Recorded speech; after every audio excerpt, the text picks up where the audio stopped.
Welcome, dear friends, to a journey through history as we explore the remarkable lineage of popes who have borne the name Leo. With the recent election of Pope Leo XIV, the Catholic world witnesses a moment both exciting and historic. Pope Leo XIV, known in secular life as Cardinal Robert Francis Prevost, has become the first pope from the United States, chosen by the College of Cardinals in May 2025 after a brief conclave of less than 24 hours. By taking the name Leo, the new pontiff has linked himself to a legacy stretching back over 1,500 years. In fact, Leo XIV is the 14th pope to choose this regal name, making Leo the fourth most common papal name in history. The name Leo means lion, and indeed many of his predecessors proved to be lions of faith and leadership. What is the significance of becoming number 14 in the line of papal Leos? To appreciate the weight of this name, we will journey chronologically through each of the 13 previous popes Leo, 1 through 13, uncovering their origins, deeds, contexts, and legacies. Along the way, we will see why the name Leo carries such historical gravitas, from the towering figure of Leo the Great in antiquity to the trailblazing Leo XIII of the modern age. Finally, we will return to Pope Leo XIV, examining his background, why he chose the name Leo, and how the world is responding to his nascent reign. So settle in for a comprehensive exploration of the line of Leo, a saga of faith, power, and courage that spans the centuries. Our journey begins in the 5th century with Pope Leo I, a man so influential that history has adorned him with the title the Great. Born around the year 400 in the region of Tuscany, in the fading days of the Western Roman Empire, his birth name was Leo, meaning he did not change his name upon becoming pope. He served the church early on as an archdeacon of Rome, a position of high responsibility, under Pope Sixtus III. When Pope Sixtus III died in 440, the clergy and people swiftly elected Leo as his successor. Though it took about a month for the bishops to convene, once assembled, they quickly agreed on Leo. Leo was about 40 years old when he assumed the papacy, becoming the 45th bishop of Rome. Pope Leo I's reign unfolded during a tumultuous era. The Western Roman Empire was crumbling under external pressures and internal decay. Socially and politically, it was a time of upheaval. Barbarian armies threatened Italy, and the ancient imperial authority was waning. Religiously, the Church faced grave doctrinal disputes that threatened its unity. In particular, controversies raged about the true nature of Jesus Christ, with some heretical teachings like Nestorianism and Eutychian monophysitism sowing confusion about whether Christ was human, divine, or both.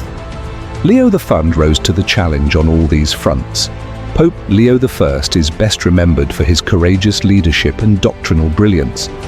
In 451, he played a pivotal role at the Council of Chalcedon by sending a letter known as the Tome of Leo. In this masterful theological document, Leo clarified Christology, insisting that Jesus Christ is one person with two natures, human and divine, united without confusion.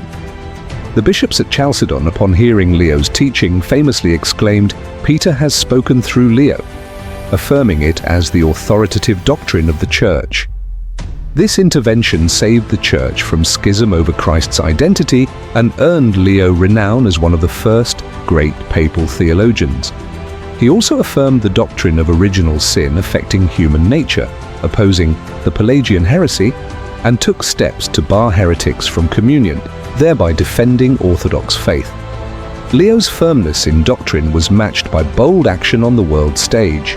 In 452, with the dreaded Attila the Hun and his armies descending upon Italy, Pope Leo went out to meet the invader in person. In a dramatic encounter on the banks of the Mincio River, Leo confronted Attila armed with nothing but his faith and words.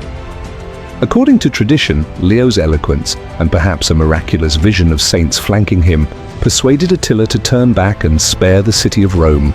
This astonishing diplomatic victory made Leo a hero to Romans and secured his legacy as a protector of his flock. Just 3 years later, in 455, Leo again negotiated with barbarian forces, this time pleading with the Vandal king Genseric. While the Vandals did sack Rome, Leo's intervention convinced them to stop the bloodshed and refrain from burning the city, mitigating the destruction. Through these crises, Leo XIV emerged as a pillar of stability, a pope who could negotiate with violent warlords and also articulate timeless theology from the chair of Peter. Leo the Great also fundamentally shaped the role of the papacy. He staunchly asserted the primacy of the Bishop of Rome as the successor of St. Peter. He believed the Pope's authority was the linchpin of church unity.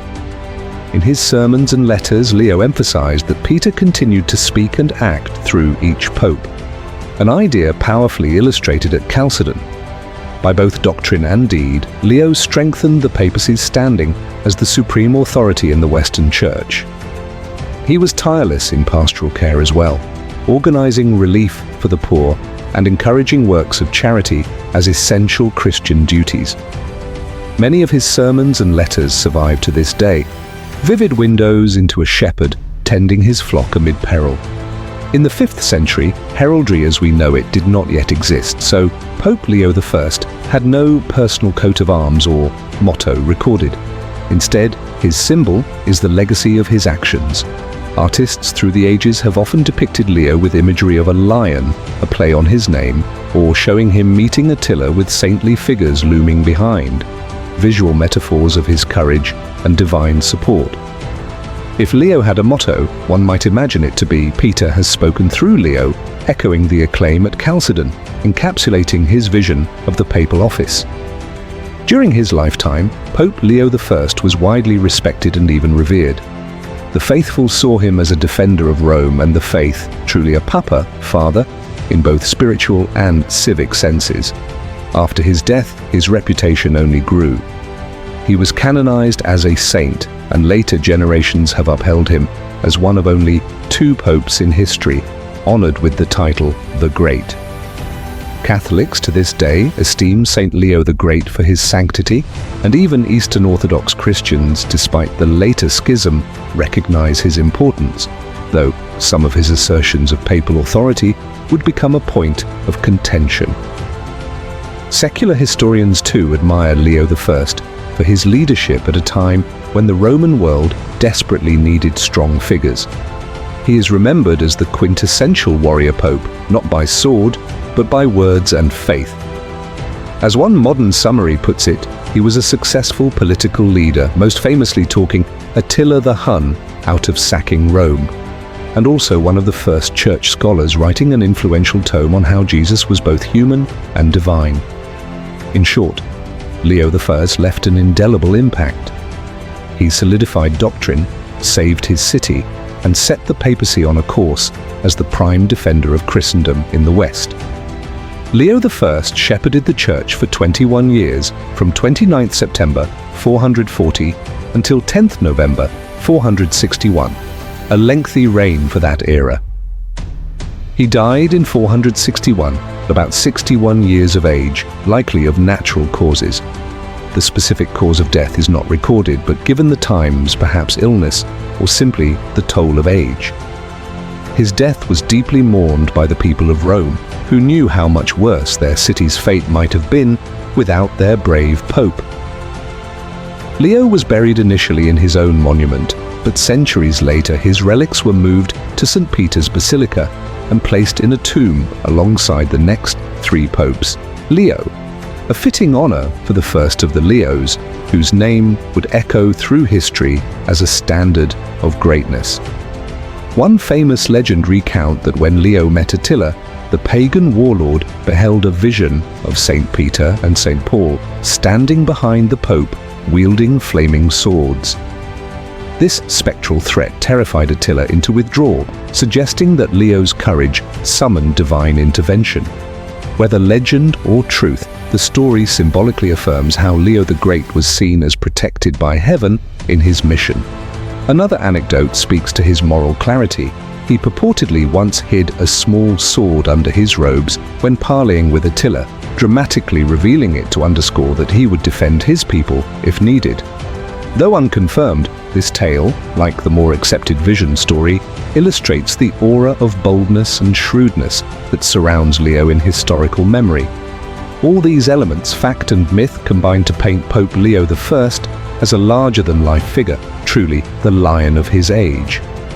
Fast forward 2 centuries to the late 7th century, and we meet Pope Leo II, the second pope to bear the name Leo. Born around 611 AD in Sicily, then part of the Eastern Roman or Byzantine Empire, Leo II's baptismal name is recorded simply as Leo, like his predecessor. By the time he was elected to the papacy, he was an accomplished priest in Rome, known for both piety and talent. In fact, Leo II was an accomplished singer and musician, renowned for his beautiful chanting of the sacred liturgy. This love of music would later earn him a place as patron of sacred music in some accounts.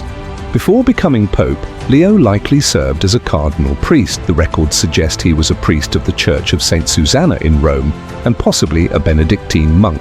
And he had a reputation for eloquence and learning, being fluent in both Latin and Greek. Leo II was elected in late December 681 as successor to Pope St. Agatho. He was about 70 years old at the time of his election. His birth in 611 would make him roughly 70 in 681, and was known as a gentle, learned cleric. However, his papacy did not begin immediately. Due to complex relations with the Byzantine imperial court, Leo's consecration was delayed for over 8 months. Pope Agatho had died on 10th January 681, and although Leo was chosen by the Roman clergy within days, he could not be installed until 17th August 682. The reason was an ongoing negotiation with Emperor Constantine IV. Popes at that time required the emperor's confirmation, and Agatho had petitioned to eliminate a burdensome tax that new popes had to pay to the imperial treasury upon consecration. The emperor's decision to waive or reduce this tax was still pending, so the Roman Church waited until the matter was resolved. Finally, once the dispute was settled in the Church's favor, Leo II was consecrated on the 17th of August 682, formally beginning a papacy that sadly would last less than a year. Although brief, Leo II's pontificate came at a significant theological moment. The wider context was the aftermath of the Sixth Ecumenical Council, Third Council of Constantinople, 680 to 681, which had condemned the heresy of monothelitism, the false teaching that Christ had only a single will. Pope Agatho, Leo's predecessor, had been involved in that council, which ended just before Leo's election. Thus, Leo II's task was largely to confirm and implement the council's decisions throughout the Church. The Church was still healing from earlier doctrinal rifts, including controversy over Pope Honorius I, a former pope who, to the scandal of many, had been posthumously anathematized by the council for failing to stop the monothelite heresy. Additionally, there were political intricacies. Maintaining good relations with Constantinople was important, and Leo II proved adept at diplomacy. It was a time of ongoing Byzantine influence in Italy, and Leo needed to balance asserting Roman primacy with not alienating the Eastern Emperor. Despite reigning for only 10 months, from August 682 to June 683, Leo II accomplished several important things. First and foremost, he formally received, endorsed, and promulgated the decrees of the Sixth Ecumenical Council. He translated the Greek acts of the council into Latin and sent letters to bishops and nobles, even as far as Spain, explaining the council's decisions and urging their implementation. This was critical for extinguishing the monothelite heresy in the West. Leo II took care to articulate the council's nuanced position on Pope Honorius. In his letters, he confirmed Honorius's condemnation, but charitably clarified it was for allowing error to spread rather than teaching it. By doing so, Leo reinforced papal responsibility for guarding orthodoxy, even at the cost of admitting a predecessor's failure, a notable act of integrity. Another noteworthy act of Leo II was his attention to sacred music and liturgy. A talented singer himself, he encouraged music in the church and improved the liturgical chanting in Rome. It is said that he reorganized the Schola Cantorum, the papal choir, and promoted the use of Gregorian chant, or its precursor, to enhance worship. This earned him a legacy as a patron of church musicians. Indeed, the Liber Pontificalis, Book of Popes, praises Leo II as an eloquent man, well-versed in scripture and skilled in singing and sacred music. His musical influence, though less famous than his doctrinal role, had a lasting impact on the beauty of Catholic liturgy. Prior to becoming Pope, Leo II served the Church in Rome, likely as a cardinal priest. One tradition holds that he was cardinal priest of Santa Susanna and also lived as a monk for a time. His father's name was Paul, and he was of Sicilian heritage. These details underline that Leo II was not from the aristocratic Roman nobility, unlike many later popes, but rather from a devout family in Sicily, a region then under Byzantine rule. His background and education made him a bridge between Eastern and Western Christianity, as he was fluent in Greek and Latin. Leo's predecessor, Pope Agatho, died of natural causes, likely of old age, on 10th January 681. The election of Leo II was by the clergy of Rome, with input from the Byzantine authorities. The conclave as such was not the locked, sequestered gathering we think of today, but the process still took place under the shadow of imperial oversight. As noted, the election was quick, within days of Agatho's death, but imperial confirmation delayed Leo's installation for many months. We might say the real conclave length was the 8-month wait for Constantinople's approval, a reminder of how secular power could influence the papacy at that time. In keeping with the era, Pope Leo II did not have a personal coat of arms or official papal motto in the modern sense. Coats of arms for popes became customary only in the later medieval period. If one visits St. Peter's Basilica, however, one can find later artistic emblems commemorating Leo II as a saint. Sometimes he is symbolized with musical notes or a harp to signify his contributions to sacred music. No motto is recorded, but if we imagine one reflecting his papacy, perhaps it could be Cantate Domino, Sing to the Lord, echoing his love of liturgical song and the Psalms. Pope Leo II was well regarded for his holiness and zeal, but his time in office was so short that his impact on the public was limited. The people of Rome likely knew him for lifting the lingering cloud of heresy. He ensured that the monothelite controversy was definitively settled in the West. His successful diplomacy with the emperor, securing the end of the onerous papal tribute tax, would have been popular among the clergy, easing the church's financial burden. Later generations honored Leo II as a saint. The church canonized him for his virtue and fidelity. His feast day is celebrated on the 3rd of July.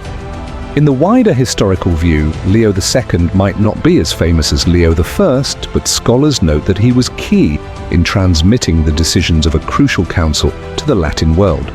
Non-Catholic observers have little to remark on Leo II, given his brief reign, though those interested in church music might credit him as an early proponent of beautiful worship. All told, Leo II is remembered as a learned, gentle, and music-loving pope who bravely carried the torch of orthodoxy, if only for a short time. Pope Leo II's papacy lasted just 10 months and 11 days. He was consecrated on 17 August 682 and died on 28 June 683. His death at age 72 was due to natural causes, likely an illness, possibly aggravated by Rome's summer heat. Despite the brevity of his reign, he had accomplished his main objectives. Leo II was buried in St.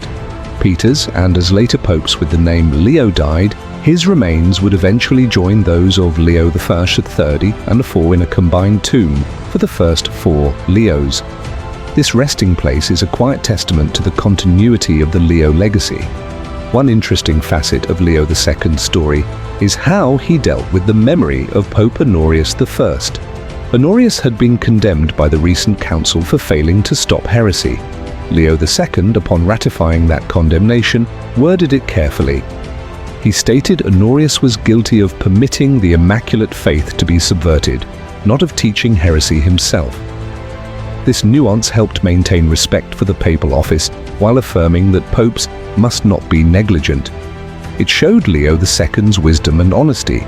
He did not shrink from admitting a papal mistake, thereby strengthening the Church's credibility. Another notable aspect, Leo II carried on friendly relations with the Byzantine Emperor Constantine IV, securing that earlier promise to abolish the papal tribute. This improved Rome-Constantinople relations for a time, a significant political achievement packed into a few months. Also worth mentioning is Leo's personal devotion. He was known for almsgiving and care for the poor in Rome, reflecting the pastoral heart beneath his scholarly exterior. In sum, though he reigned only briefly, Pope Leo II left an image of a devout scholar and singer who reinforced the harmony of church doctrine and worship. Moving into the 8th century, we encounter Pope Leo III, the third bearer of the name and a pivotal figure at the crossroads of medieval church and empire. Leo III was born around 750 AD, likely in Rome, to a humble family. His baptismal name was also Leo, indicating he did not take a new name upon election. Rising through church ranks, he became a cardinal priest of Santa Susanna in Rome, appointed by Pope Adrian I. At the time of Pope Adrian's death, the Roman clergy elected Leo to succeed him the very next day, on December 26, 795. He was consecrated as Pope on December 27, 795, at about 45 years of age. Unlike his immediate predecessors, Leo III did not come from the Roman aristocracy. In fact, this would cause him some trouble. His parents, Aetiopus and Elizabeth, were of modest status, and Leo's rise to the papacy upset certain powerful factions in Rome who had been loyal to the late Pope Adrian's family. Little did anyone know that this new pope would soon dramatically reshape history by forging a renewed Roman Empire in the West. Pope Leo III's era was one of significant transition. The old structures of the Roman Empire in the West had long collapsed since 476, and new powers were emerging. By the late 8th century, the Frankish kingdom under King Charlemagne had become the dominant force in Western Europe. In Italy, the Lombards had been conquered by Charlemagne, and the Papal States were under the protection of the Franks. Meanwhile, the Eastern Roman Byzantine Empire still claimed authority in theory, but its influence in Rome was minimal by then. This created a power vacuum and rivalry.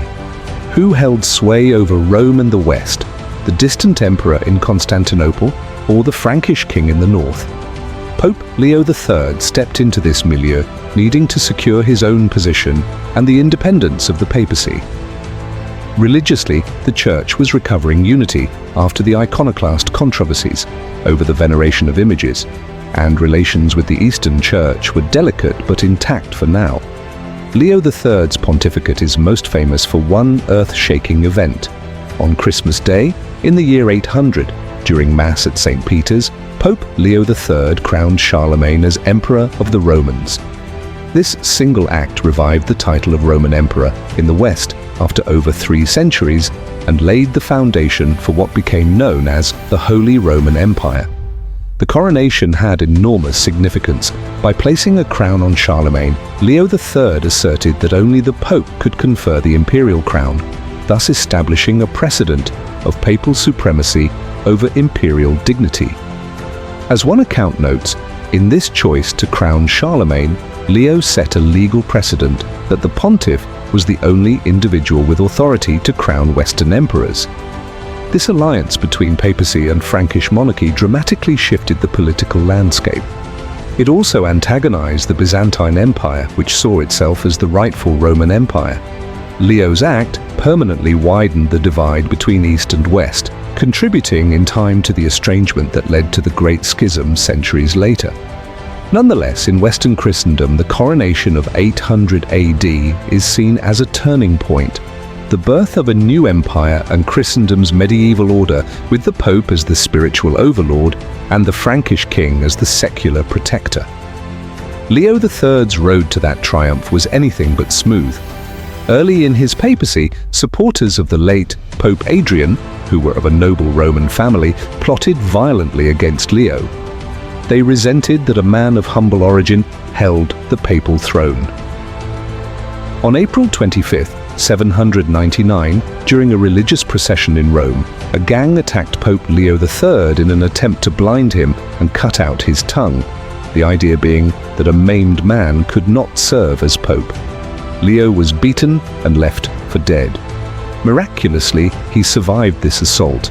Some accounts claim his tongue and eyes were injured but later healed, which many at the time attributed to divine intervention. To escape further harm, Leo fled Rome and sought refuge with King Charlemagne at Paderborn in Frankish territory. Charlemagne, who had great respect for the papacy and saw an opportunity in Leo's plight, provided armed escort to restore Leo to Rome later that year. In November 799, under the protection of Frankish power, Leo III returned to Rome. Charlemagne himself came to the city by late 800 to support the Pope.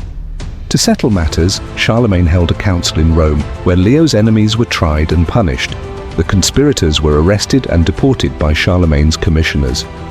In a gesture of magnanimity and perhaps political savvy, Leo III declared his own innocence of any wrongdoing the conspirators had alleged. They had accused him of perjury and adultery in a bid to depose him. Leo swore an oath purging himself of these charges, an unusual act, since by church law the Pope could not be judged by others. This oath and Charlemagne's backing silenced the factions against Leo. Just days later, on Christmas Day, Charlemagne knelt at Mass and Pope. Leo placed a crown on his head, proclaiming him emperor. Contemporary reports say Charlemagne was taken by surprise. Some historians debate this, suspecting it was prearranged, but regardless, the deed was done. The result was a strengthened papacy. Leo had survived internal revolt and now had an emperor as his ally and nominally as his subordinate, at least in ceremonial terms.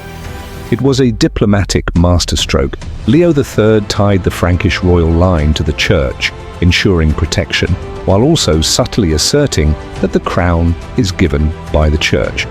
This alliance would shape medieval Europe's power dynamics for centuries. Beyond the coronation, Leo III's reign saw him govern the Papal States in partnership with Frankish support.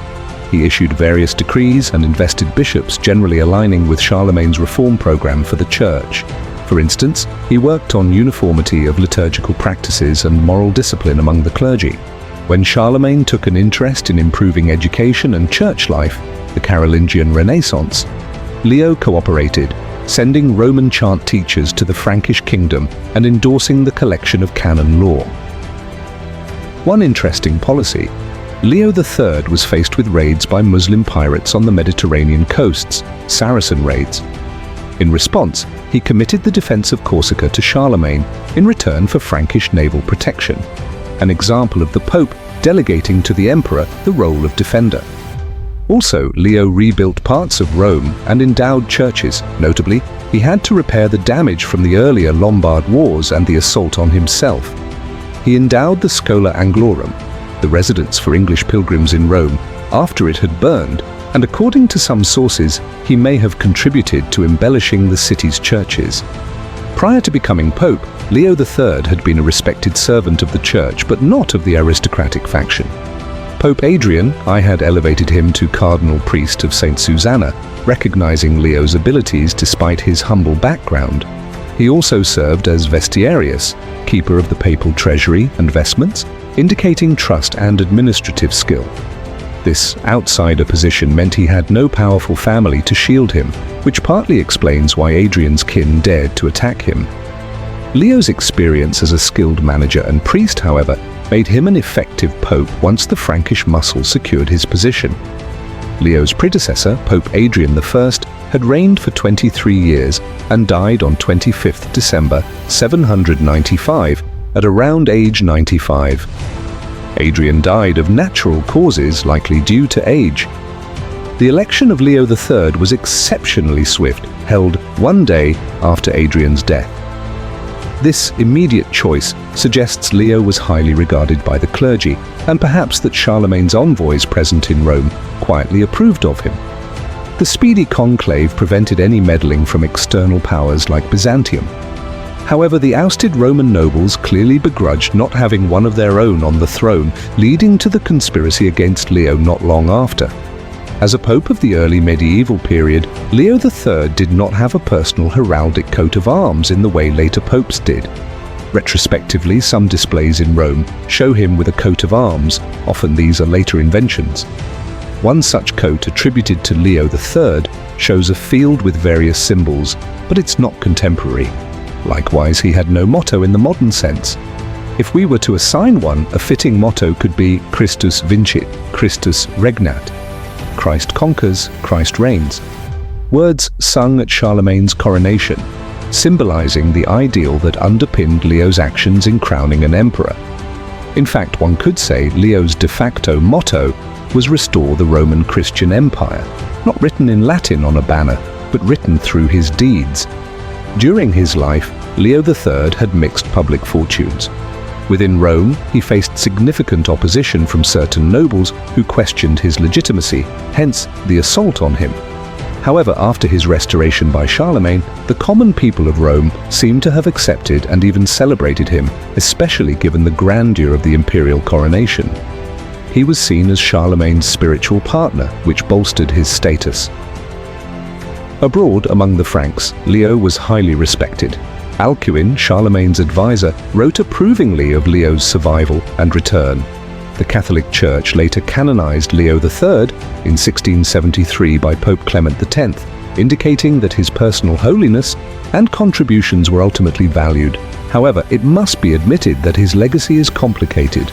Eastern Orthodox Christians view Leo's coronation of Charlemagne as one of the affronts that deepened East-West division. Effectively, they saw it as an illegitimate usurpation of the imperial title. Secular historians often credit Leo III with astuteness. He's the pope who hitched the papacy to the rising star of the Carolingians, thus ensuring the papacy's political security after a period of vulnerability. Some also note a certain irony. Pope Leo III's bold coronation of Charlemagne planted seeds for future conflicts between popes and emperors over power. But in his own time, Leo's actions were widely lauded in the West. The Frankish annals praise that the Christian people, who had been without an emperor, got an emperor through the zeal of the Pope. The public, especially outside Rome, likely saw Leo as the one who brought back the glory of empire and as a peacemaker, since he helped resolve the feud between Charlemagne and the Byzantine empress by offering Charlemagne an imperial title of his own. Leo III's papacy was long, spanning over 20 years from 27 December 795 to 12 June 816. He outlived Charlemagne by a year and continued to rule effectively into the early reign of Charlemagne's son, Louis the Pious. Leo died in 816 at the age of 66. The cause of death was old age. He passed away peacefully in Rome, having seen his dramatic life through to a stable end. He was buried in St. Peter's Basilica. Interestingly, sometime after his death, all four popes named Leo up to that point, Leos I, II, III, IV, had their remains reinterred together, as mentioned earlier. This grouping in death symbolizes how these early Leos were collectively esteemed in the medieval church. One fascinating postscript to Leo III's life. After Charlemagne's death in 814, there were rumors that Leo, fearing the new Emperor Louis might not support him as staunchly, had hidden away some of the regalia or treasure given by Charlemagne. Whether true or not, it shows that Leo was seen as a savvy guardian of papal interests. Another anecdote involves Leo's enemies. When Charlemagne held court in Rome, those who had attacked Leo were brought before him. Charlemagne deferred to Leo's mercy. Leo chose not to have them executed, though some sources say the main instigators were exiled or imprisoned. This act of forgiveness was celebrated as an example of Christian charity, though surely aided by the fact that Charlemagne's presence had already eliminated the threat. Lastly, art and legend often highlight the moment of coronation. In artistic depictions, Leo III is shown crowning Charlemagne, who is kneeling, an image loaded with meaning. It's said that Charlemagne might not have entered St. Peter's had he known Leo would crown him, suggesting that the Pope rather dramatically sprang the crown on him. Whether by surprise or design, that Christmas coronation remains one of the most iconic scenes in papal history. firmly associated with the name Leo. To summaries, Pope Leo XIII took the name Leo and carried it into a new epoch. He combined the courage of his namesake Leo I, surviving an assassination attempt and asserting papal primacy, with a keen sense of political opportunity. His legacy? The alliance of altar and throne, a Christendom in which the Pope could make emperors and emperors would defend the Pope. This legacy would echo through the Middle Ages and make Leo III a figure of enduring significance. From the year 847 to 855. The next Pope Leo, chronologically, is Pope Leo IV, who reigned in the mid-9th century. He is sometimes called Saint Leo IV, as he was later canonized for his holy life. Leo IV was born around 790 AD, and unlike his immediate predecessor, he was Roman by birth, hailing from a noble Roman family. By the time of his election, he was a respected figure in the Roman clergy, having served as a Benedictine monk and later as a cardinal priest of the Church of Santi Quattro Coronati in Rome, a position to which Pope Sergius II had appointed him. He had also been ordained a subdeacon by Pope Gregory IV, indicating his long service in the Church. Leo IV's baptismal name was Leo, in continuity with the tradition that early medieval popes often kept their given name. He ascended to the papacy on the 10th of April, 847, at roughly the age of 57, amid dire circumstances that showcased his leadership. The era of Leo IV was marked by external threats and local turmoil. Just the year before his election, in 846, Rome had suffered a shocking raid by Saracen Arab pirates who sailed up the Tiber. These invaders had plundered the outskirts of the city and even desecrated the basilicas of St. Peter and St. Paul, stripping their treasures. The Saracens famously stole the golden altar covering of St. Peter's Basilica. Though they did not breach the Roman walls, the attack left the holy sites around the Vatican in ruins and the Romans in panic. Then, in early 847, Pope Sergius II died. With the Saracen threat looming, the Roman clergy and people moved quickly and unanimously to elect Leo IV as the new pope. He was seen as a man of action and holiness who could protect the city.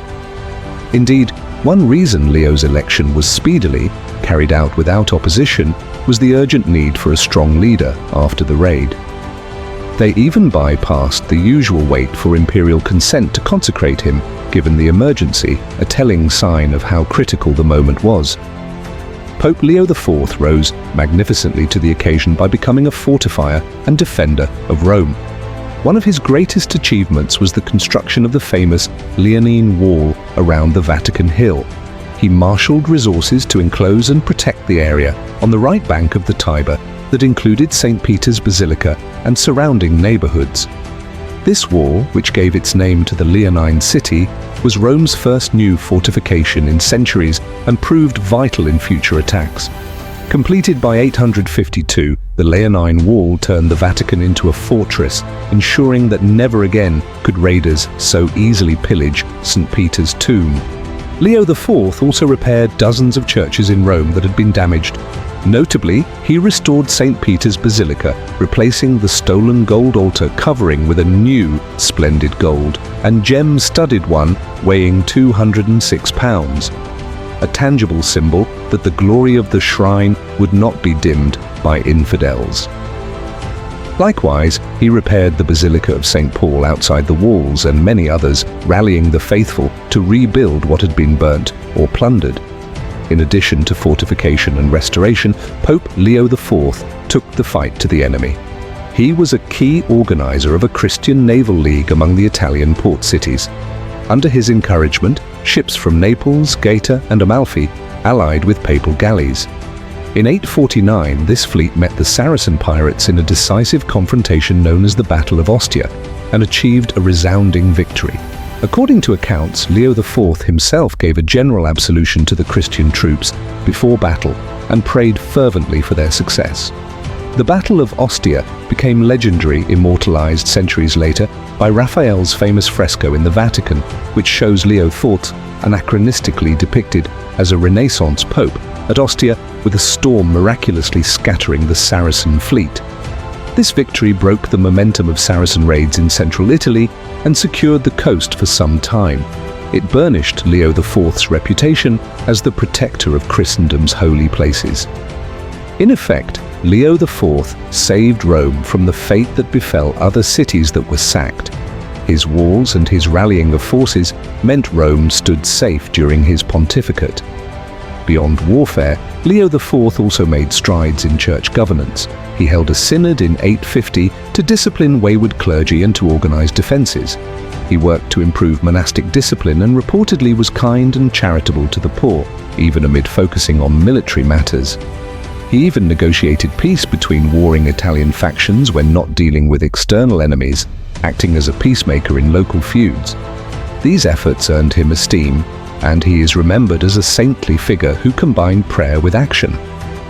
Before becoming Pope, Leo IV had a solid ecclesiastical career. Raised and educated in the ancient monastery of St. Martin near St. Peter's, he was immersed in scripture and worship from a young age. His abilities caught the attention of Pope Gregory IV, who ordained him subdeacon, and later Pope Sergius II, who made him a cardinal priest. Thus, Leo IV was very much a product of the Roman Church establishment, a contrast to Leo III's outsider status. This likely contributed to the unanimous support he received at election. He was known personally as pious, diligent, and unafraid, qualities that clearly manifested in his papal actions. Pope Leo IV's predecessor was Pope Sergius II, who died on 27th January 847. Sergius II likely died of natural causes. He had been ill. Because Rome was in a state of crisis after the 846 raid, the conclave of 847 moved with haste. The clergy, nobility, and people all agreed on Leo's candidacy and elected him without opposition, as the chronicles say. The consecration took place on April 10, 847. An interesting note: normally, papal elections in that era were supposed to have the approval of the Frankish emperor. By then, the title had passed from Charlemagne's line to his son Lothair as emperor. It appears that in this case, Leo was consecrated before any imperial consent arrived, due to the pressing emergency. Emperor Lothair later approved the election after the fact. This incident showed that when Rome's survival was at stake, the Church took initiative, and secular formalities were set aside. Pope Leo IV, being a 9th century pontiff, did not have a personal coat of arms in the medieval heraldic tradition. However, later historians have attributed him symbols. Because he is a canonized saint, some iconography shows him with a symbol of a wall or fortress, signifying his fortification of Rome. In Raphael's Fire in the Borgo fresco, which celebrates a miraculous event during Leo IV's time, stopping a fire in the Borgo district by his blessing, Leo fire is depicted in papal robes quelling flames, a sort of visual motto, defender and deliverer. No official papal motto exists from his time. If one imagines a motto encapsulating his reign, perhaps Tu es Petrus, et super hanc Petrum, you are Peter, and on this rock, alluding to building solid defenses on the rock of faith might suit him. Indeed, Leo literally built walls on the rock of Vatican Hill. Some might say his motto in practice was Urbi et Orbi tutela, protection for the city and the world, given how he shielded Rome, and by extension Christendom. Leo IV was highly respected and eventually revered as a saint. The Roman populace surely felt gratitude and relief under his leadership. He gave them security after the terrifying Saracen raid. One contemporary account describes how, during the dedication of the new walls in 852, Pope Leo IV walked in procession atop the ramparts, sprinkling holy water and solemnly consecrating the fortifications, while the Romans watched from below with admiration. A scene underscoring his role as both spiritual leader and guardian of the city. He was approachable and pastoral, known for personal austerity, despite overseeing large building projects. Among Catholics, especially in Rome, Leo IV's memory endured as that of a hero pontiff who saved the city. He was canonized like the first four Leos. He is recognized as a saint, and his feast day is July 17th. The Eastern Church, which separated from Rome in 1054, also regards Leo IV with some respect as one of the earlier popes, although his martial actions aren't particularly emphasized there. Non-Catholic historians often note Leo IV as one of the 5 popes named Leo, who have been canonized. Leos the First, the Second, the Third, the Fourth, and the Ninth are all saints. Secularly, he's recognized for the Leonine city. Indeed, the Leonine Wall stood for centuries. Parts of it are still visible near the Vatican, a lasting monument to his papacy. The people of later times, upon seeing those great stone defenses, remembered that it was Pope Leo IV who immortalized his work by building the Leonine Wall. One anecdote capturing public sentiment is the legend of the fire in the Borgo. Around 852, a great fire broke out in the Borgo, the Vatican Quarter. As flames threatened to devour the neighborhood and panic ensued, Pope Leo IV is said to have come to a balcony and made the sign of the cross toward the inferno. Miraculously, the fire ceased advancing and died out, saving countless lives. Raphael's Renaissance painting later dramatized this, with Leo IV portrayed with the face of then Pope Leo X, calming the fire by faith. While perhaps embellished, the story speaks to how the public saw Leo IV, a man of God whose prayers were powerful and effective in times of crisis. Leo IV reigned as Pope for 8 years, from April 847 until July 855. He died of natural causes, likely a fever or illness. The mid-9th century did see recurring plagues, and he was around 65 years old. His death reportedly elicited great sorrow in Rome. He had been a reassuring presence through turbulent years. Leo IV was buried in St. Peter's Basilica. Interestingly, after his death, a curious historical footnote occurred.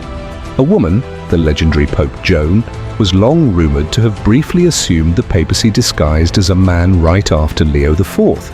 But modern historians consider Pope Joan a medieval myth, or, at best, a confusion with the following Pope, Benedict III. Nonetheless, the fact that the Joan legend places her in 855 between Leo IV and Benedict III might reflect how, after the strong Leo IV, the subsequent papal succession had a hiccup. Benedict III's election was initially opposed by an anti-pope backed by the Holy Roman Emperor. In any case, Leo IV's competent leadership was sorely missed, and Rome soon realized how fortunate it had been under his guidance. Pope Leo IV's name lives on not only in the walls of Vatican City, but also in church administration. He was one of the first popes to begin the tradition of crowning kings aside from the emperor. He crowned Alfred the Great of England, or at least sent a crown to him as per some sources, fostering ties with distant Catholic lands. Another interesting fact: Leo IV was the first pope to form a navy. By organizing the Battle of Ostia alliance, he effectively acted like an admiral pope, something not seen again until modern times. This earned him a martial reputation akin to the warrior saints of old. Furthermore, Leo IV's dedication to religious art and relics was notable. He had the silver urn containing the relics of St. John the Baptist given a place of honor in San Giovanni in Laterano, and he embellished Roman churches with icons, perhaps as a quiet statement against the iconoclast tendencies that had troubled the East. Pope Leo IV, in sum, showcased the lion-hearted quality of his name. He protected his flock physically and spiritually, earning canonization and a storied place in history as the Pope who walled the Vatican and defeated the Saracens. In him, the Church found a defender of the city, second only to the famed Saint Leo the Great. And indeed, in the galleries of the Vatican, the two Leos would eventually appear side by side in artistic glory, Leo the Fine turning away Attila, and Leo IV overseeing the victory at Ostia. It's a proud legacy for the name Leo. In the early 10th century, a period known to history as the Saeculum Obscurum, or Dark Age of the Papacy, we find Pope Leo V, whose reign was extraordinarily short, and whose fate illustrates the turbulence of his times. Pope Leo V assumed the papacy in mid-903 AD and reigned perhaps only 2 months. He is among the most obscure popes named Leo, yet his story is dramatic. Leo V was born around 845 AD in a small settlement called Priapi in the district of Ardea near Rome. His upbringing was in the dark and dangerous time following the tumultuous 9th century. Indeed, by the late 800s and early 900s, the papacy had lost much political authority and was often at the mercy of Roman nobles and factions. Leo V was not part of the Roman aristocracy or the high clergy of Rome. Notably, he was not a cardinal priest of Rome when elected, which was quite unusual. Instead, he served as a humble priest in a church outside the city of Rome, possibly a rural parish in Campania.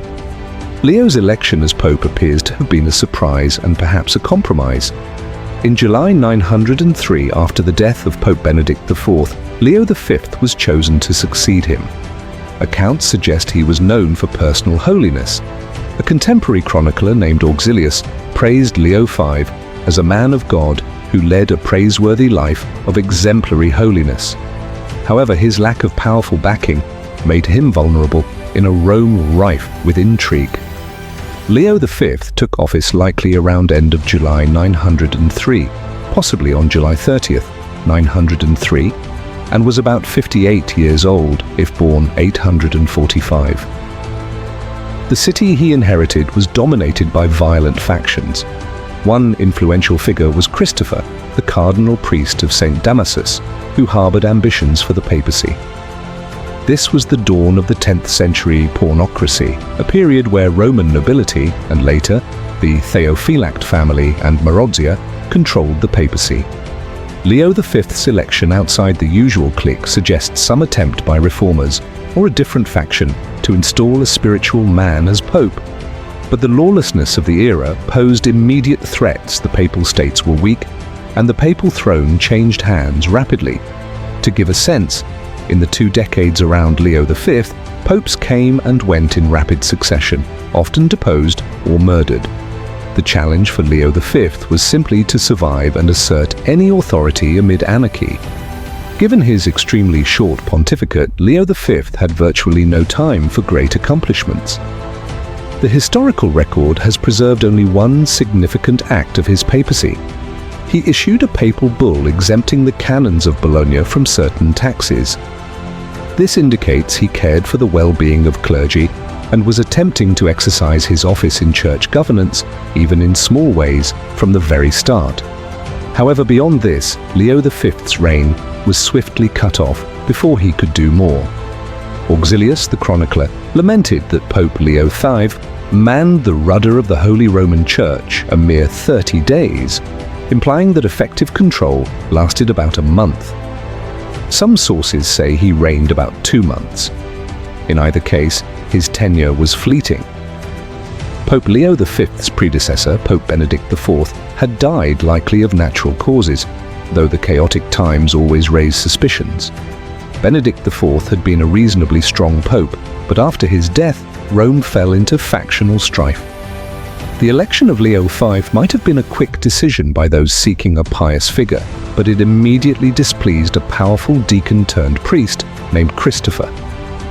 Only about 1 or 2 months into Leo V's papacy, Christopher, who had been a high-ranking priest in Rome, staged a violent coup. In September 903, Christopher seized Pope Leo V, threw him into prison, and proclaimed himself pope. Christopher is considered by most church historians as an anti-pope, an illegitimate claimant, because his takeover was by force. This usurpation was a shocking breach of church law, but it underscores how weak the papacy's institutional security was at the time. Leo V's papacy essentially ended with his imprisonment. He had been pope perhaps from late July to mid-September 903. Christopher the anti-pope did not last long either, which brings us to the next twist. In January 904, yet another contender, Sergius III, backed by the formidable Theophylact of Tusculum, a powerful Roman noble, entered Rome with armed support. Sergius III deposed anti-pope Christopher, imprisoned him, and claimed the papacy. Sergius III is recognized as the legitimate pope, 904 to 911, but his method was brutal. Now in Sergius III's hands were 2 imprisoned rivals, the deposed Pope Leo V and anti-pope Christopher. Sergius had to decide their fate. One historical source claims Sergius III did not leave either of the two dethroned popes in prison for long, opting to show them so-called mercy by executing them both. Another tradition suggests that Leo V may have died naturally in prison or was confined to a monastery where he died. The true end of Leo V remains a bit murky. Whether assassination on Sergius's orders or harsh captivity, it was certainly an unhappy end. The fact that Sergius III's regime touted the mercy of a quick death perhaps indicates Leo V was indeed killed, albeit possibly under the guise of merciful release from suffering. Given the brevity of his papacy, Leo V had little time to make an impression on the wider church. However, those few who wrote about him, like Auxilius, speak kindly of his personal virtue. He was described as holy and praiseworthy, suggesting that contemporaries saw him as a good man caught in a bad time. The common faithful in Rome likely scarcely knew him before he was gone, as news traveled slowly and his reign was over in a flash. There is some evidence that clergy who opposed the violence of Christopher and Sergius remembered Leo V sympathetically, as a legitimate pope who was unjustly overthrown. In fact, for a time, some considered Christopher, the antipope, to have been a true pope between Leo V and Sergius III, which caused confusion in papal lists. Eventually, the Church clarified that Leo V was the lawful pope until Sergius, and Christopher was an interloper. This has an interesting effect on numbering. Because Christopher was relegated to antipope, later popes named Leo, like Leo VI, etc., did not have their numbers shifted. Thus, Leo V remains officially the 119th pope, albeit a nearly forgotten one. In terms of broader historical perception, Leo V's papacy is often cited to illustrate how chaotic the 900s were for the papacy. He is part of that narrative of a dark age when popes were at the mercy of feuding nobles and even clergy. Non-Catholic historians see his fate as evidence of the low ebb of papal prestige at that time. Within the Church, he's not remembered for any spiritual leadership or teachings, no time for encyclicals or councils, but rather he's pitied. There was no question of canonizing him or such, given the circumstances. He did not have the opportunity to distinguish himself as a shepherd. If anything, Leo V's life became a cautionary tale of a good man undone by evil times. As mentioned, Leo V was not a cardinal, an unusual fact since, by the late first millennium, most popes were chosen from among the Roman cardinals. He was a priest outside Rome, possibly the only pope in that era elected straight from outside the Roman Curia. This suggests perhaps the Roman clergy wanted a break from corrupt local candidates. Maybe Leo V had a reputation for sanctity or was seen as neutral. However, precisely that outsider status meant he had no network to defend him. His lack of a powerful family or patron was fatal when Christopher struck. It's poignant that Leo V started as a rural parish priest ministering humbly, had the highest honor of papacy for a blink of an eye, and ended as a prisoner. One wonders if he ever regretted being elevated, but the historical fragments show that he bore his troubles with resignation, befitting the holiness attributed to him. Leo V's predecessor, Pope Benedict IV, had a relatively stable pontificate, 900 to 903, but died in July 903. The circumstances of Benedict IV's death are not recorded as foul play, so presumably natural or illness. The conclave that followed must have been quick, as Leo V was elected by end of July 903. We have no detailed records of this election, but that speed implies either consensus or maybe haste to prevent interference. Emperor Louis the Blind of Provence nominally had a say as Holy Roman Emperor, but in 903 his influence in Rome was negligible. Thus, Leo V's election seems to have been a local church affair. The lack of Roman noble support suggests he was a compromise, or perhaps the only candidate both major factions could accept temporarily. In any event, whatever hopes attended his election were dashed almost immediately by Christopher's coup. In the 10th century, heraldry wasn't in use, so Pope Leo V had no coat of arms or motto. However, if one were to whimsically assign him a motto after the fact, perhaps Beati Pacifici, blessed are the peacemakers, might suit, as he himself never resorted to violence and seems to have been a victim rather than a persecutor. His short tenure left no papal coinage or inscriptions that we know of.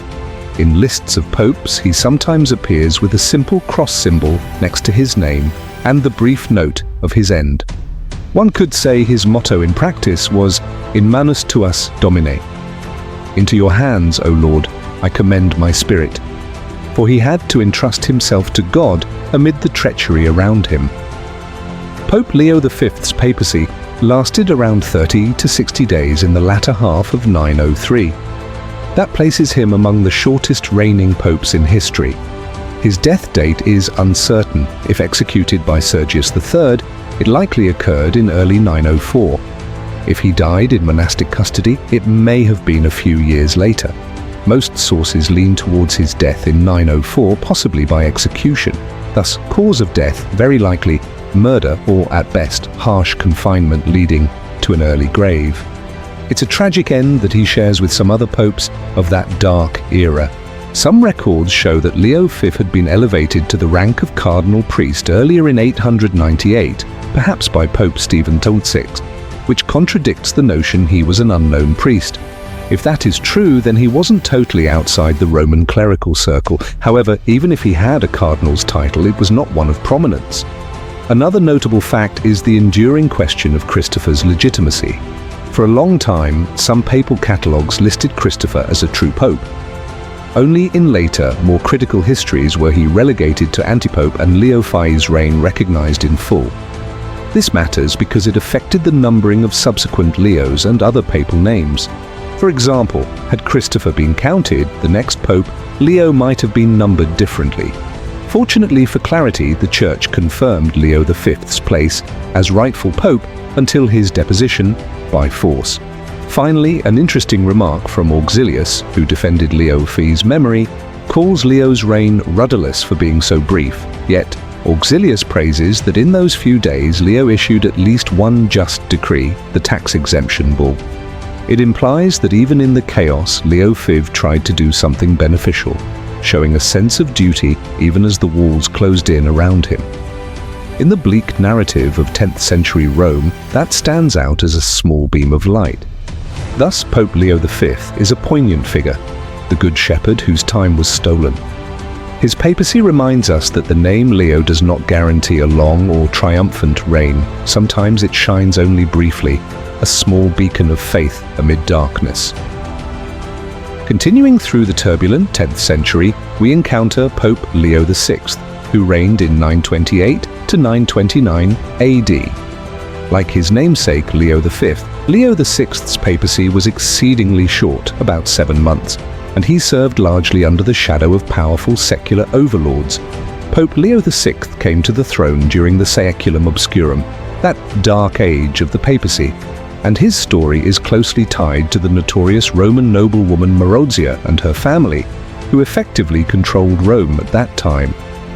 Leo VI was born into an important Roman family. Sources name his father as Christophorus, who had been a primicerius, a high-ranking papal official, under Pope John VIII in the late 9th century. Church tradition holds that Leo VI belonged to the aristocratic Sanguini family. He received a good education and followed his father into church service. Before becoming pope, Leo VI was a cardinal priest of Santa Susanna in Rome, coincidentally the same title held by Leo III long before. So unlike Leo V, Leo VI was firmly part of the Roman clerical elite. However, he lived in an era when the real power in Rome was wielded by the senatrix Marozia, daughter of Theophylact of Tusculum. Marozia and her second husband, Guy of Tuscany, virtually ruled Rome and treated the papacy as an office to be awarded to compliant churchmen. The backdrop to Leo VI's papacy is a period of extreme anarchy and political intrigue in Rome. In 928, Pope John X, a vigorous pope who had tried to assert independence, was overthrown by Marozia. John X was imprisoned and allegedly murdered by suffocation in the Castel Sant'Angelo in 928 on Marozia's orders. With John X eliminated, Marozia sought to install a pope of her choosing who would be pliant to her will. Leo VI was that chosen candidate. It's notable that Leo VI's father had been a papal official. Possibly Leo was seen as someone who understood the game and would not resist Marozia's dominance. Essentially, Leo VI's challenge was that he was not chosen by the Church freely, but by a secular power.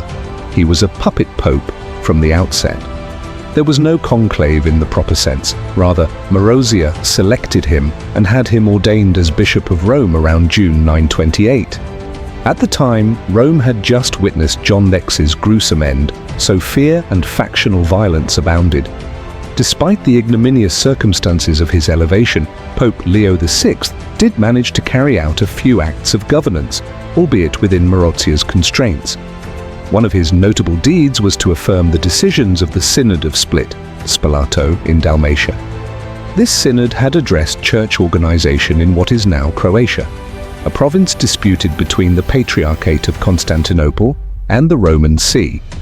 Leo VI confirmed the synod's rulings, which effectively supported the Roman jurisdiction and settled an ecclesiastical dispute there.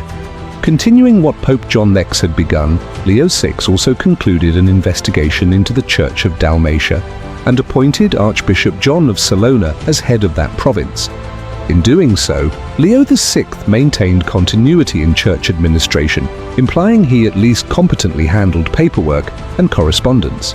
Leo VI issued a number of papal bulls during his short tenure. Interestingly, many of these bulls granted privileges to the very power that had created him, Emperor Otto I and his heirs, at least according to later imperial claims. However, this is likely a confusion. These charters, the so-called privilege of Pope Leo VIII, which might mix up names, were in 964. For Leo VI specifically, it's documented he dealt with church matters like metropolitan rights in Split. Apart from those administrative acts, Leo VI's reign did not have time for broad initiatives. In essence, his achievement was to survive for a few months and keep the church's basic functions going in a chaotic time. It's reported he also confirmed certain monasteries' privileges and perhaps tried to ensure continuity after John X's troubled end. Prior to becoming Pope, Leo VI was already a cardinal priest and held a position of respect in the Roman clergy. Given his father's role as primicerius, essentially a high papal secretary, Leo was likely groomed for ecclesiastical prominence. He might have been considered a safe, respectable choice by Marozia, someone with a noble lineage and ties to prior papal courts, yet presumably malleable. This background meant that while he was a puppet in politics, he was no novice in church liturgy or local Roman church affairs. He could thus fulfill the ceremonial and administrative duties of the papacy without issue, which was likely what his secular patrons wanted: legitimacy and smooth functioning without independent initiative. Leo VI's predecessor was Pope John X, 914 to 928, but John X was violently deposed and killed, as noted. After John X's imprisonment in 928, Marozia did not immediately install Leo. There was actually a short-lived pope named Leo VII in 928, according to some older accounts, but actually Leo VII comes later, 936.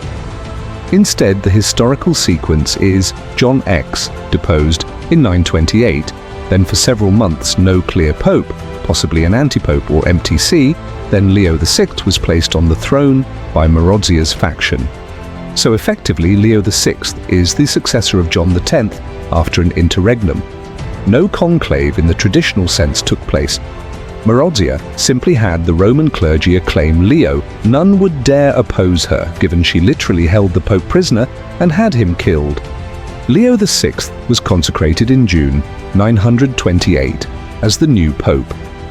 It's a stark example of how papal elections could be a sham in that dark era, decided by brute force rather than canonical election. Pope Leo VI did not have a coat of arms or motto. Nevertheless, given his scenario, one might wryly suggest a motto like Fiat voluntas tua, thy will be done, directed not only to God, but implicitly to Marozia's will. In truth, Leo VI likely sought to just do his duty quietly.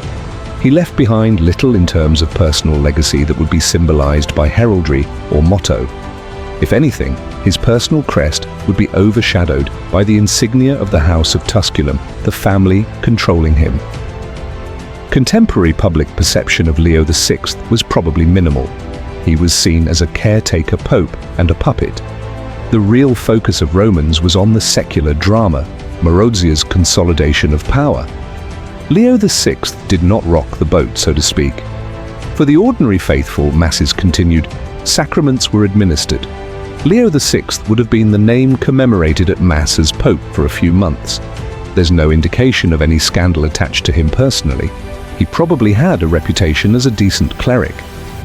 Later chroniclers treat Leo VI as one of the non-entities of the era, albeit through no fault of his own. He's often footnoted as placed on the throne by Senatrix Marozia, did little of note, died within months. Some Eastern Orthodox or others might mention him only in the context of the papacy's corruption by secular forces. Catholic assessments when cleaning up the papal list consider him a legitimate pope under heavy influence. There's no question of sainthood or significant spiritual output from Leo VI.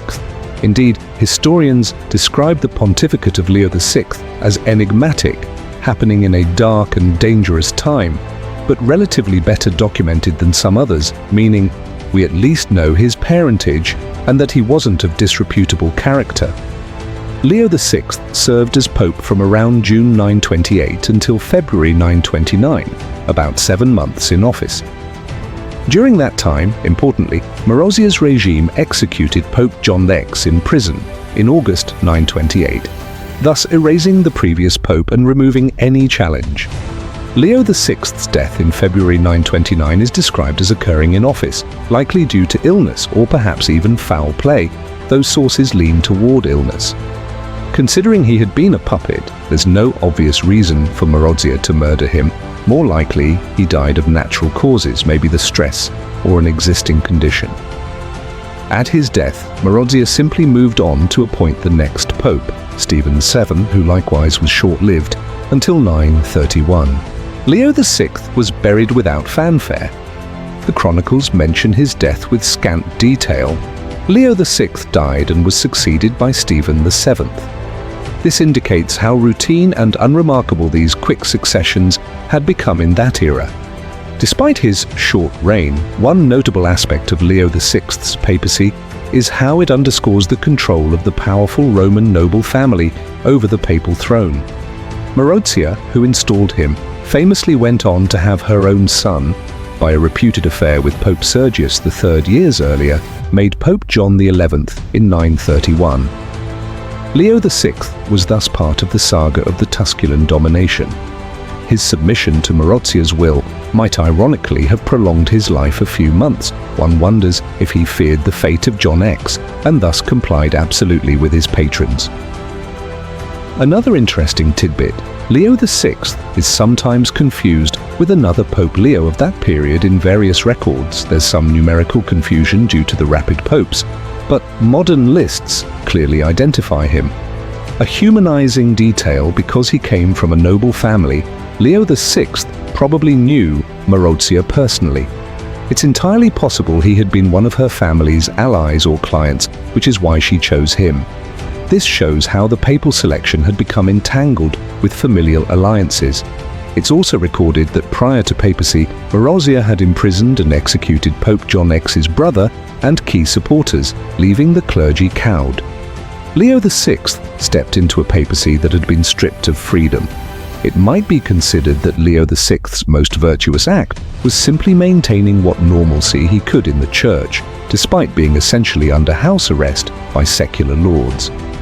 If he hadn't ratified the Dalmatian decisions of John X, split synod, those local churches might have fallen into confusion, so he did bring closure to that, acting as a bridge from one pope to the next. By concluding, Pope Leo VI exemplifies a pope who, though personally capable and noble-born, was reduced to a figurehead by the political darkness of his time. His papacy's significance lies not in bold actions or teachings, but in its very context. It highlights the ebb of papal power and the resilience of the Church's institutional memory, Even in that low point, Leo VI dutifully signed the necessary decrees and kept the seat warm for the eventual recovery of the papacy. His brief reign is a somber chapter for the name Leo, a reminder that not every Leo roared. Some barely managed a meek voice amidst the din of worldly dominion. After several more tumultuous years and a succession of short-lived pontiffs, the papacy in the mid-10th century fell under the influence of another secular strongman, Prince Alberic II of Spoleto, the son of Marozia. In 936 AD, Pope Leo VII was elected, or rather installed, at Alberic's behest. Leo VII's papacy, lasting from 936 to 939, was short, around 3 years, but notable for attempts at reform and peacemaking, especially through collaboration with the Cluniac monastic movement. Leo VII was likely born around the late 9th century, perhaps in Rome. His baptismal name is believed to have been Leo, and he was possibly of Roman noble background, though details are scant. It is thought that Leo VII had been a Benedictine monk and served as priest of Saint Sixtus in Rome. At the time of his election, he was not a cardinal, but nonetheless a respected member of the clergy known for a studious and pious character. Importantly, he was known to lean toward monastic ideals, having a connection with the abbey of Cluny's reforms. This made him a suitable choice for those desiring moral reform in the church without threatening the secular authorities. Leo VII's election came under the dominance of Duke Alberic II, who was effectively the ruler of Rome after a popular revolt in 932 had overthrown his mother Marozia and driven out Pope John XI's control. By 936, Alberic styled himself Prince and Senator of the Romans and controlled the Vatican. Pope John XI, incidentally Marozia's son, had died or been deposed by Alberic around the end of 935. Alberic then needed a new pope, one who would cooperate with him. The Roman clergy, intimidated by Alberic's power, deferred to his choice. Leo VII was thus essentially appointed by Alberic II. It's said Leo VII actually did not desire the papacy. He was reluctant and had to be persuaded or perhaps coerced to accept the tiara. Nonetheless, he accepted on January 3, 936, and was consecrated as pope. Despite being under Alberic's thumb, Pope Leo VII found ways to exercise spiritual leadership, particularly as a mediator and reformer. Rome in those years was politically turbulent. Alberic was engaged in conflicts to secure his power, but an equally pressing issue was moral and social disorder. One of Leo VII's first notable acts was to address a violent feud that had engulfed Rome, Alberic II of Spoleto versus King Hugh of Provence, King of Italy. Given that he was not considered a saint or particularly outstanding later, his tomb did not become a shrine. A notable aspect of Leo VII's papacy was his relationship with Duke Alberic II. It was one of cooperation, not confrontation. Unlike many other powerful laymen who clashed with popes, Alberic found in Leo VII a willing partner. Leo reluctantly took over the leadership role under pressure from Alberic, but he then made the best of it. For example, by encouraging Odo of Cluny to intervene, Leo indirectly gave Alberic what he wanted. The siege lifted, in a way that also enhanced the Church's moral authority. It was a clever and spiritually driven approach. This synergy between a secular prince and a reform-minded pope suggests that even in the dark times, positive outcomes were possible when each respected the other's sphere. Another interesting tidbit: Leo VII's dalliance with monastic life and Cluny had an influence on future popes. It foreshadowed the strong Cluniac influence on the papacy later in the century, culminating in Pope Gregory VII and the Gregorian reforms. In that sense, Leo VII can be seen as a precursor to the reformist popes that would emerge, though he himself did not get to enact wide reforms. Finally, an anecdote preserved by some sources. During Leo VII's reign, there was an event where Hugh of Provence's armies besieging Rome were struck by disease, some said divine punishment, which aided Abbot Odo's negotiation. An interpretation likely spread to emphasize that God favored Leo and Odo's peace efforts. Whether coincidental or not, it would have bolstered the populace's belief in Leo's spiritual clout. In summary, Pope Leo XII served as a transitional pope in a tumultuous time, embodying a mix of constraint and initiative. He obeyed the secular power, Alberic, yet also influenced that power to choose peace and reform. His papacy had its shadows, as with the treatment of Jews, but also rays of hope, encouraging monastic revival and reconciling warring powers. When reflecting on the line of Leos, Leo VII may not shine as brightly as Leo I or Leo XIII, but his role as peacemaker and patron of reform provides a vital link in the papal story, showing that even in the 10th century nadir, the papacy could serve the cause of peace and pave the way for spiritual renewal. The next Pope Leo in our chronicle is Pope Leo VIII, whose pontificate, 963 to 965, is among the most controversial and complex in papal history. Leo VIII's case involves deposition, antipopes, and imperial intervention, highlighting the struggle between the papacy and secular rulers in the 10th century. The numbering of Leo VIII was at one point disputed because his legitimacy was questioned, but today he is recognized as an official pope, albeit one with an unusual path to the throne. Leo VIII was a Roman aristocrat born around 915 AD. His birth name was Leo, and his father John held the high office of proto-notary chief notary in the papal court. This means Leo came from a powerful family and was well connected in Roman circles. He himself, however, was not originally destined for high ecclesiastical office. Remarkably, he was a layperson serving as superintendent of the papal schools for scribes under Pope John XII. In that capacity, he acted as a papal diplomat at times. For instance, Pope John XII had entrusted Leo with a mission to the newly crowned Holy Roman Emperor Otto I to negotiate church-state issues. So Leo had a foot in both worlds, secular administration and papal diplomacy, but he was not yet ordained. The story of Leo VIII's papacy cannot be told without Pope John XIII and Emperor Otto I. By 963, Emperor Otto the Great had come into Italy to stabilize and reform a scandal-ridden papacy. Pope John XII, reigning since age 18 in 955, had led an exceedingly immoral life and even plotted against Otto after crowning him emperor. In November 963, Otto I convened a synod in Rome that deposed John XII on charges of rampant misconduct. This was an unprecedented act, a secular imperial deposition of a pope. Needing a replacement, Otto handpicked Leo, still a layman, to become the new pope. The Roman clergy, under imperial military presence, complied. Leo VIII was elected pope on December 4, 963. But this required a rapid transformation. He was rushed through ordination, being made a deacon, then priest, then bishop of Rome within days. Thus, Leo VIII's elevation was highly irregular and clearly orchestrated by the emperor. At this point, Leo VIII served as Otto's papal appointee, and many in Rome saw him as a usurper because John XII, though deposed, was still alive. Indeed, John XII regrouped.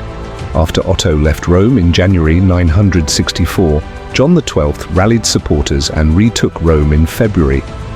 He held a synod that declared Leo VIII deposed and an antipope, forcing Leo to flee for his life. John XII briefly reclaimed the papacy but then died suddenly in May 964, reportedly of a stroke, some say in flagrante delicto. With John XII gone, one might think Leo VIII would return. However, the Roman people, resentful of imperial interference, elected another man, Benedict V, as pope in May 964. This was a direct challenge to Otto's will. Emperor Otto I, furious, marched back to Rome by June 964. He deposed Benedict V, banished him, and restored Leo VIII to the papal throne. From June 23, 964 onward, Leo VIII reigned in Rome with no opposition until his death in March 965. The Church eventually recognized Leo VIII's second tenure as legitimate.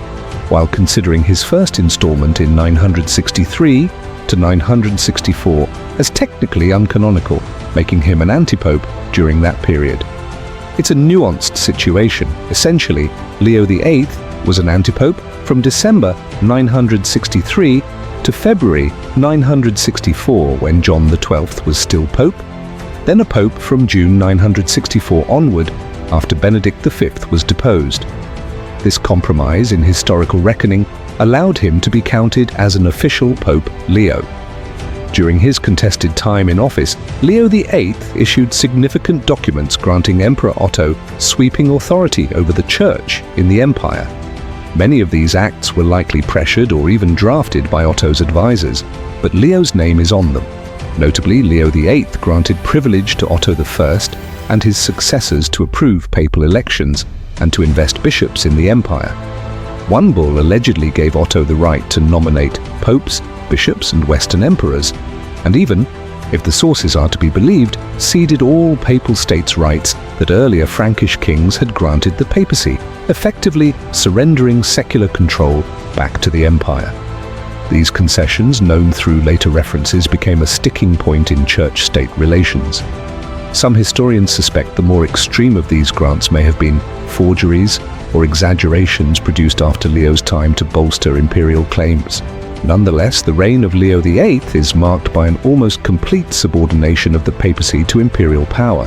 On the church governance side, Leo XIII presumably confirmed Otto's reform synod's decrees, deposing corrupt clergy, nullifying John XII's acts, etc. He also excommunicated John XII's close partisans.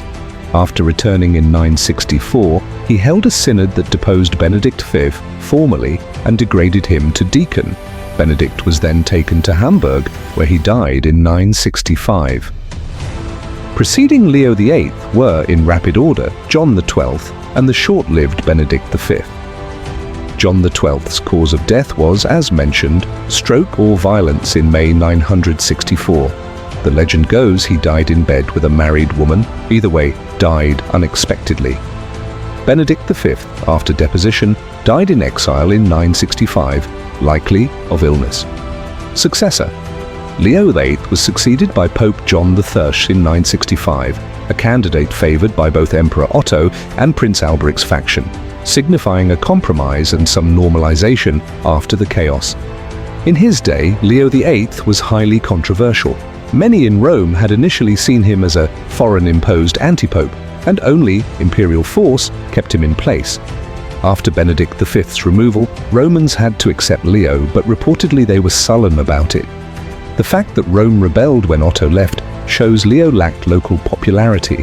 However, once reinstated by Otto's strong arm, Leo reportedly did win some acceptance. This is evidenced by the relative calm from 964 to 965. Perhaps Romans, exhausted by turmoil, acquiesced. From the imperial perspective and among pro-reform clergy, Leo XIII was seen as Otto's righteous instrument for cleansing the papacy of John XII's scandal. The German chroniclers, sympathetic to Otto, describe Leo as a legitimate pope, at least after John XII's death, and Benedict V as the antipope.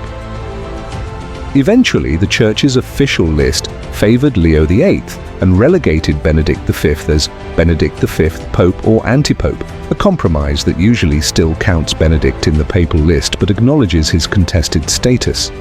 For later generations, Leo VIII's name became tied to the notion of imperial domination of the papacy. Catholic historians debated for centuries, was Leo a true pope or a puppet antipope? By smoothing it as above, antipope then pope, the Vatican list resolves it. Eastern Orthodox had little stake in this specific dispute, as it was a Western affair, but they likely viewed it as evidence of excessive secular interference. Leo VIII, like others of his era, had no personal heraldry recorded. Yet intriguingly, his name appears in papal catalogues of arms much later. If one existed, a creative version might incorporate the emblem of the Ottonian eagle, given how much he owed to the emperor.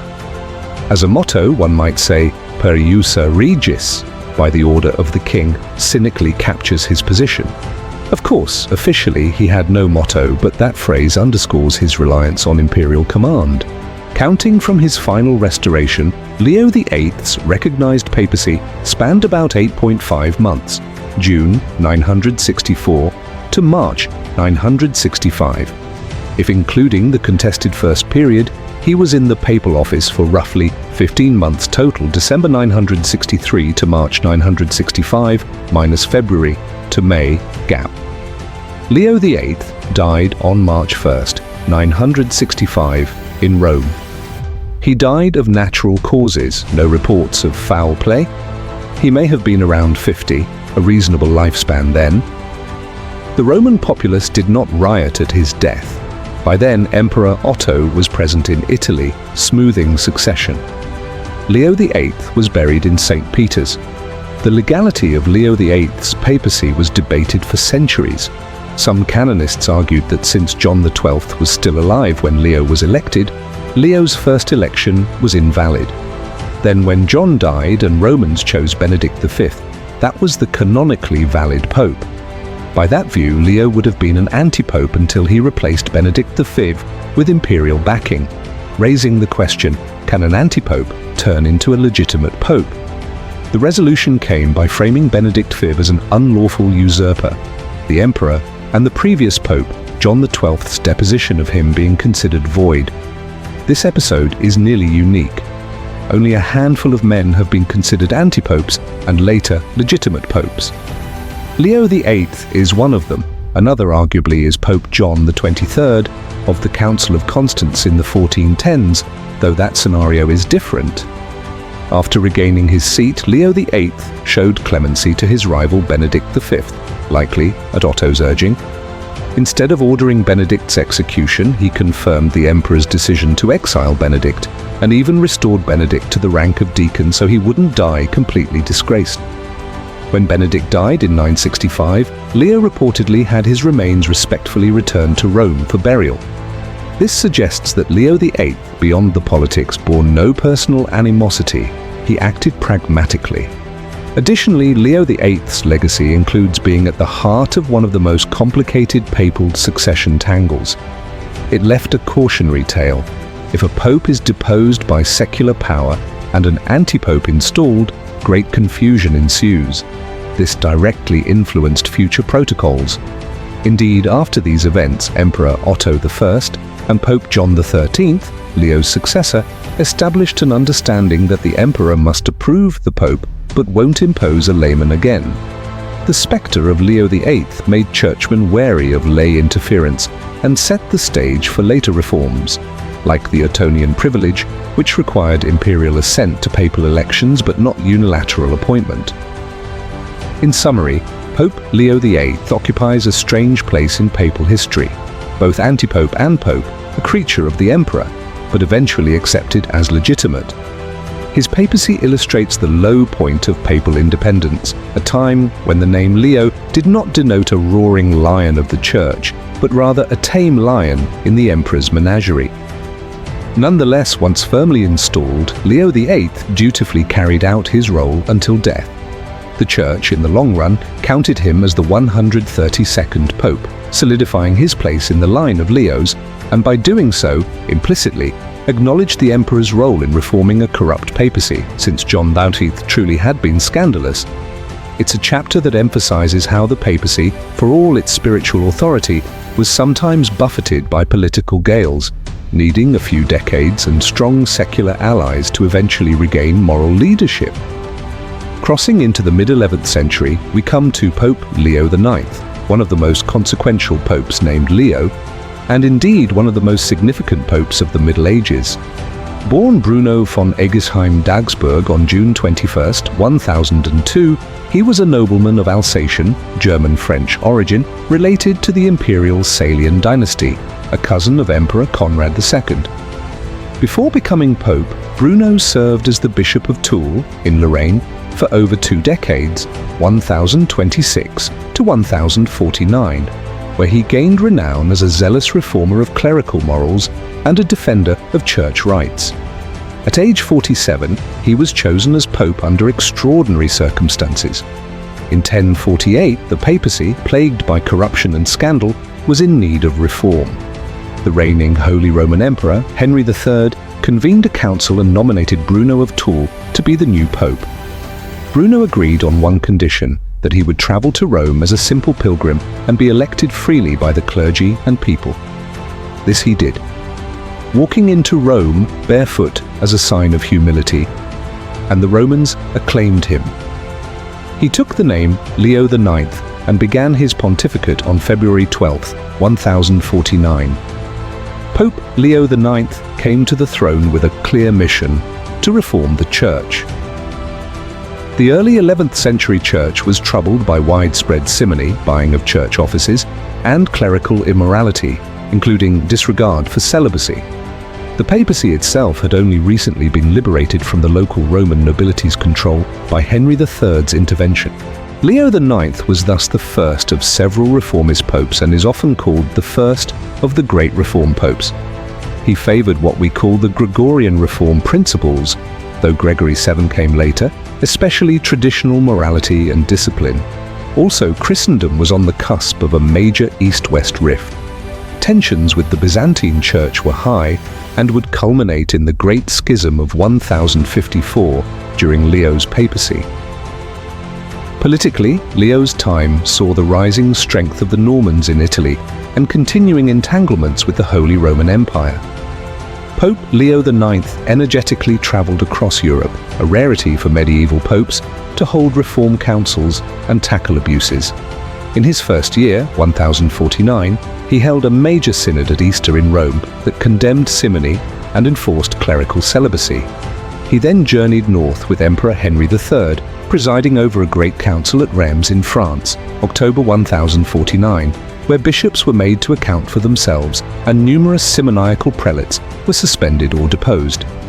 In 1049, he also convened a council at Mainz in Germany, bringing together clergy from Italy, Germany, France, and with envoys from Constantinople present, effectively making his councils pan-European gatherings. At Mainz, as at Reims, he reiterated bans on simony and clerical marriage, Nicolaitism. These decrees were critical in pulling the Western Church towards greater purity and unity. Leo IX's zeal earned him the title Apostolic Pilgrim because he traveled incessantly, visiting monasteries, dioceses, and even remote regions to spread reform. He promoted the Truce of God, a movement to limit warfare among feudal lords, and encouraged monastic life. Notably, he elevated capable reformers to key positions. Men like Hildebrand, future Gregory VII, and Humbert of Silva Candida became his close aides.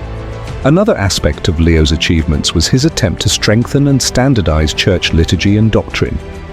He supported the spread of Roman liturgical practice to enforce uniformity. He is credited with a treatise on the Eucharist defending the real presence against early heretical views, anticipating later Eucharistic debates. He also sought to assert the papacy's authority over the entire Western Church firmly. He personally replaced simoniacal bishops with worthy ones, thus restoring respect for papal authority. On the political military front, however, Leo IX had a grave misstep. Concerned by the Norman conquest of southern Italy, the Normans were encroaching on lands nominally under papal or Byzantine suzerainty and reportedly mistreating the locals. Leo decided to personally lead an army against them in 1053. He raised troops from the Papal States and allied with the Holy Roman Empire and Byzantines. Unfortunately, at the Battle of Civitate, June 1053, Leo's forces were crushed by the Normans. Pope Leo IX himself was captured and held prisoner in Benevento for 9 months. This episode was humiliating and undermined papal prestige temporarily. It also possibly weakened Leo's health and resolve as he died shortly after being released. Perhaps the most far-reaching event associated with Leo IX was the East-West Schism of 1054 between the Catholic and Orthodox churches. Tensions with the Patriarch of Constantinople, Michael Cerularius, had been escalating over various issues, from use of unleavened bread in communion to papal claims of primacy. In early 1054, Leo IX sent a legation to Constantinople led by Cardinal Humbert to negotiate and assert papal authority. While Leo was alive, there was hope for diplomacy. However, Leo IX died on April 19, 1054, before the matter concluded. After his death in July 1054, Cardinal Humbert, acting on Leo's earlier instructions but without a living pope's authority, laid a bull of excommunication on the altar of Hagia Sophia, targeting Patriarch Cerularius. Cerularius in turn excommunicated Humbert and his colleagues. This mutual excommunication is traditionally marked as the formal start of the Great Schism, the tragic, permanent split between the Roman Catholic and Eastern Orthodox churches. While Leo IX did not live to see that final break, his rigid stance and Humbert's hot-headed execution of Leo's will effectively precipitated. Leo's commitment to strong papal supremacy and uniformity, though noble in intent, thus inadvertently set off the schism that split Christianity into West and East. Historians consider this one of Leo IX's unintended yet defining legacies. During his life, Leo IX was widely revered as a model bishop and a holy pope. He exuded sanctity and courage, especially in his travels. People flocked to his counsels and listened to his admonitions. He performed miracles in popular belief. One account claims that when he encountered a wolf terrorizing a village, he commanded it to depart, and it obeyed. Such stories, true or embellished, reflect his image as a saintly wonder worker. Indeed, just 29 years after his death, Leo IX was canonized a saint in 1082 by Pope Gregory VII. He is venerated on April 19th, the epithet Saint Leo IX. Leo IX solidified his perception as a holy reformer. Among reformist clergy, Leo IX was a hero who worked to pull the church into stronger uniformity. Secular rulers found him surprisingly independent. He corrected emperors and kings with equal fervor. However, some of his stringencies, as the forward article quips, set off the schism that split Christianity, implying not everyone appreciated the hard line. The Eastern Church, for instance, while acknowledging him as a saint in Roman Church, sees him as one of the instigators of separation. Though the excommunication bull was withdrawn in 1965, the schism remains. Nevertheless, Eastern Orthodox do not venerate him as a saint. The Normans, interestingly, after initially fighting him, grew to respect Leo IX. When he was captive, they reportedly showed him reverence and sought his blessing. They released him on condition he not excommunicate them, though he did anyway secretly. Later, many Normans remained devout Catholics who possibly admired Leo's audacity. Pope Leo IX's personal coat of arms as a noble would have reflected his Alsatian lineage, possibly an image from the Egisheim family arms, a castle or lion. As Pope, heraldry was still not widely used, but later art might depict him with a symbol of a pilgrim's staff or the keys and a sword for reform and authority. His motto, if any, can be gleaned from his actions. A fitting motto could be Ecclesia Semper Reformanda, the Church must always be reformed, capturing his life's work. Another could be Unitas in Fide, unity in faith, reflecting his attempt to unify practices, though, ironically, unity with the East broke under him. Leo IX reigned for 5 years, from the 12th of February, 1049 to the 19th of April, 1054. He died at age 51 in Rome, likely worn out by imprisonment and maybe illness. His death, coming just 2 weeks after returning to Rome from captivity, was widely mourned. Crowds in Rome immediately venerated him as a saint, believing miracles occurred at his tomb. He was buried in St. Peter's, and his relics later were enshrined. Miracles were reported at his intercession, bolstering his swift canonization. Leo IX carried out perhaps the first papal tour of Western Europe since ancient times, revitalizing the idea of a pan-Christian community led by Rome. He was also the last pope to personally meet the Patriarch of Constantinople's envoys in friendly terms, at least initially. Before relations soured, Patriarch Cerularius had written to Leo addressing him as brother and acknowledging him, though not subordinating to him.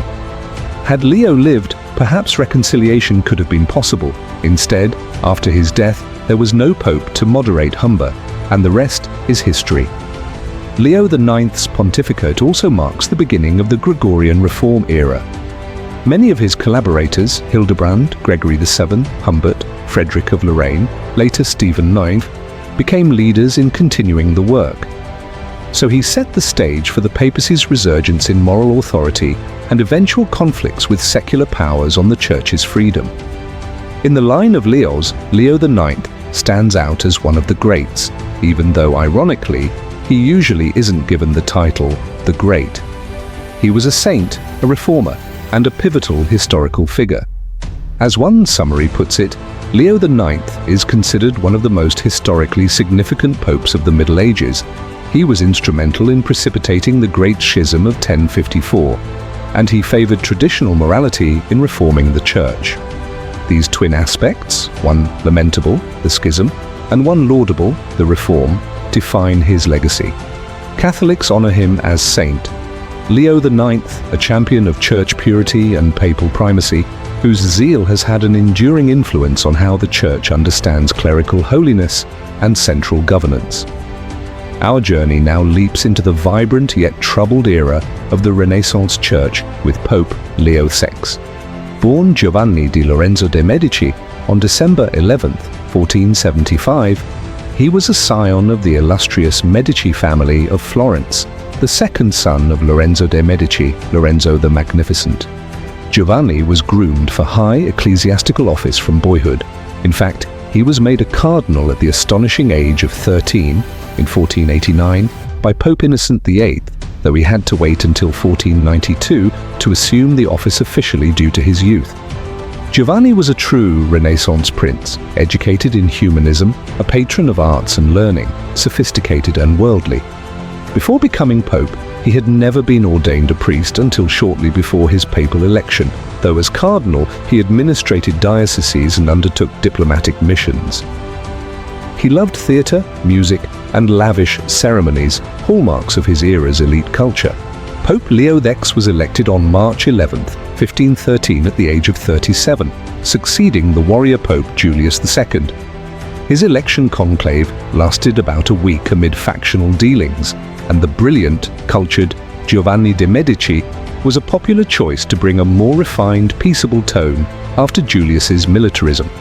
Upon election, Leo X is famously, perhaps apocryphally, said to have remarked, "Since God has given us the papacy, let us enjoy it." Whether he truly said this, it certainly encapsulates the spirit of his pontificate, one of magnificent extravagance and patronage of pleasure, which he saw as simply the glory of the papal court. Leo X's reign, 1513 to 1521, coincides with the height of the High Renaissance and the dawn of the Protestant Reformation, a dramatic juxtaposition of celebration and crisis. Pope Leo X presided over a Rome that was the artistic envy of Europe. He was, first and foremost, a tremendous patron of the arts and learning. Under his patronage, Raphael continued painting his Vatican frescoes, including the famous Leo X with Cardinal's portrait, and completing the Raphael rooms. Leo X supported scholars, improved the Vatican library, and welcomed humanists at his court. He maintained the construction of St. Peter's Basilica, which his predecessor had begun, an expensive enterprise that would indirectly fuel trouble. He spent lavishly on pageants, music, and architecture, transforming the Vatican into a glittering Renaissance palace. As one historian puts it, Leo X made Rome a cultural center and a political power, but he depleted the papal treasury. Indeed, Leo's spending was so profligate that the substantial funds left by Julius II were drained. By 1517, the papacy was nearly bankrupt. To refill the coffers, Leo resorted to heavy sale of offices and indulgences, a critical mistake. Politically, Leo X strove to maintain balance in the tumultuous Italian wars. Initially, he sought peace and tried to mediate between major powers like France, Spain, the Holy Roman Empire, and England. When King Francis I of France won the Battle of Marignano, 1515, Leo met him and achieved the Concordat of Bologna, 1516, which gave the French king control over the French church's appointments in exchange for France's recognition of papal supremacy, a significant if controversial diplomatic success. However, Leo also engaged in typical Medici power plays. He granted generous favors to relatives, made his cousin a cardinal, and worked to secure Medici rule in Florence, even making his brother Giuliano and later nephew Lorenzo de' Medici leaders there. For his familial ambition, he was criticized for nepotism. The most seismic event of Leo XII's papacy was the birth of the Protestant Reformation. In 1517, when Leo was merely pope for 4 years, Martin Luther published his 95 Theses condemning the Church's indulgence trade. These indulgences, essentially spiritual pardons against donations, had been aggressively preached to fund St. Peter's construction, Johann Tetzel's campaign, under a deal where half proceeds went to Leo's building projects. Luther's protest quickly gained traction in Germany. Leo X initially dismissed Luther as a drunken German who will repent when sober, a grave underestimation. Not until 1520 did he act decisively, issuing the papal bull Exsurge Domine condemning Luther's teachings. Luther burned the bull publicly. In January 1521, Leo formally excommunicated Martin Luther with the bull Deset Romanum Pontificem. This confrontation set off the Reformation in full and led to the Diet of Worms, 1521. Leo X thus failed to quash the reformist upheaval. Critics say he did not fully grasp its spiritual seriousness, treating it too politically. Leo X also continued the later Crusades tradition in a way. He organized a league against the Ottoman Turks, though it did not accomplish much beyond some naval forays. Pope Leo XIII was not a theologian like Leo I or Leo VIII, but he did promulgate some important documents. Aside from the anti-Luther bulls, he issued a landmark bull Pastor Aeternus in 1516, not to be confused with the 1870 document of the same name, which reformed monastic life and addressed church administration. He convened the Fifth Lateran Council, 1512 to 1517, which concluded under his auspices. That council passed some reform decrees, e.g. against simony, and urging better preaching, but it's often deemed ineffectual, especially as its closing in 1517 coincided with Luther's uprising that exposed its shortcomings. Leo also formally closed the schism with the Pisan Council, a breakaway council a decade earlier. One celebrated action of Leo X was granting King Henry VIII of England the title Defender of the Faith in 1521, after Henry authored a treatise against Luther. This was somewhat ironic, given Henry's later break from Rome, but at the time, it underscored Leo's stance as champion against Protestant heresy. Public perception during his reign was mixed. Among the artists, intellectuals, and courtiers, Leo X was adored for his generosity and cultivation. He truly embodied the glory of the Renaissance papacy. He hosted elaborate feasts and theatricals. His court's masks and comedies were famed. One story exemplifies his flair. Leo X had a pet white elephant named Hanno, gifted by the King of Portugal. He doted on Hanno, used it in processions, and mourned it extravagantly when it died, even having the great artist Raphael paint a fresco of Hanno's likeness. This anecdote, while charming, also fueled a perception of Leo X as indulging in worldly pomp to a fault. To devout reformers, Leo X's court epitomized the decadence of church leaders: lavish spending, secular amusements, hunting parties, and rumors of impropriety. Martin Luther and his sympathizers saw Leo as a worldly prince who neglected true spiritual reform. Indeed, one Protestant critique famously insinuated that Leo X might not even believe deeply, quoting, likely fabricating him as saying, "How much we and our family have profited from this myth of Christ," reflecting the cynical view that Leo treated the Church as a means to Medici ends. Modern historians aren't that harsh, but they agree Leo was no ascetic saint. He took the papacy as an entitlement for enjoyment. Even Leo's contemporaries in the Church had concerns. Erasmus, the humanist, distanced himself from the Curia's excesses, though he initially hoped Leo would implement church reforms. However, it's also fair to note that Leo X was personally kind, affable, and not vicious. He didn't persecute intellectuals like some predecessors. He responded to heresy with bulls, not burning. Luther was outlawed by the emperor, not executed by Leo.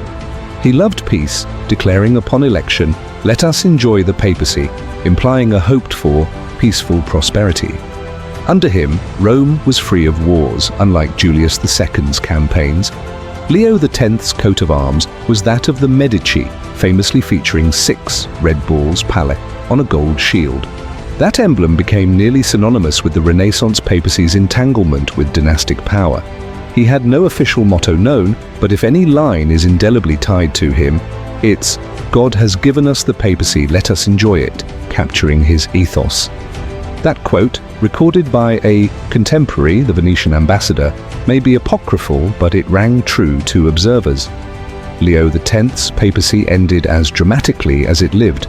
After celebrating the successful issue of Luther's condemnation and some political triumphs, he died suddenly of illness, possibly malaria or pneumonia, on December 1st, 1521, at age 45. It was rumored by some unsympathetic sources that he might have been poisoned, but most evidence points to natural causes. The European Histories Wiki says pneumonia. His unexpected death left huge debts, some 800,000 ducats, a colossal sum. His extravagant lifestyle actually forced his successors to tighten spending for a while. Historically, Leo XI's death is seen as closing the chapter on the Renaissance popes, just as the Reformation fires started raging uncontrollably. His legacy is bittersweet. On one hand, Leo X ushered in the zenith of Renaissance culture in Rome. He made the splendor of the papacy second to none, enjoying arts, boosting Rome's grandeur. On the other, his failure to address the need for genuine church reform and curb corruption is often cited as a proximate cause of the Protestant Reformation's permanence. As the forward article Riley notes, Leo X relied on indulgences, inspiring Martin Luther to write his theses. He spent church money on indulgence. He was a profligate spender on the arts, music, finery, like his pet elephant, Hanno. For Protestants, Leo X became a symbol of all that was wrong with the pre-Reformation church: opulence, worldliness, and the selling of salvation. For Catholics, he's a figure of embarrassment in hindsight, albeit also remembered for patronizing Michelangelo, Raphael, and nurturing the golden age of art.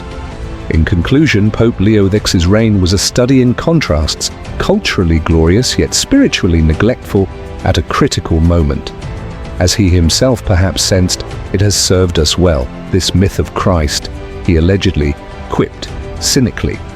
True or not, that quote encapsulates why his papacy was immediately followed by such upheaval. Leo X loved the pageantry of religion perhaps more than its austerity. And while he undoubtedly enjoyed the papacy, his successors had to confront the consequences of that enjoyment: the loss of half of Europe to Protestantism and an urgent mandate for internal reform. Thus, Pope Leo XI's story stands as a cautionary tale that even as one enjoys the papal office, one must tend to the spiritual flock, or risk a sundering of Christendom itself. In the spring of 1605, the papal throne was briefly held by Pope Leo XI, a man whose papacy was one of the shortest in history, lasting only 27 days.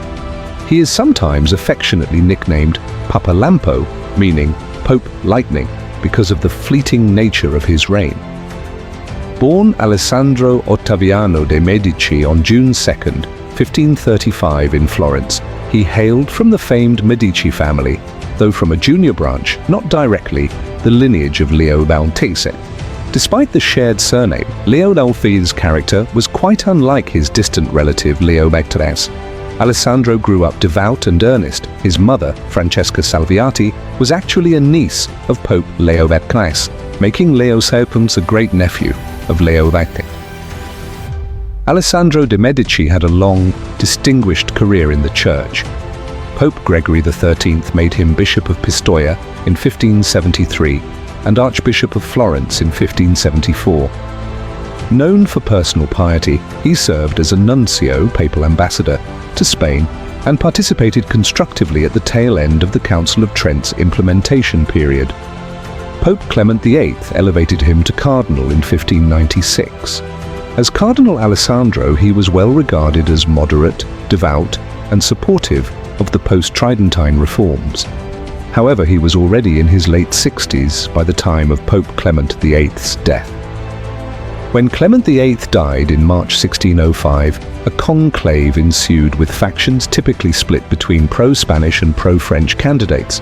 The great Catholic monarchies often influenced conclave outcomes in that era.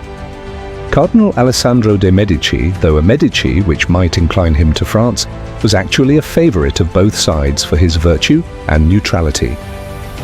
He was elected on April 1, 1605, reportedly after a brief conclave where his reputation for holiness won out over political candidates. He took the name Leo XI in honor of Saint Leo.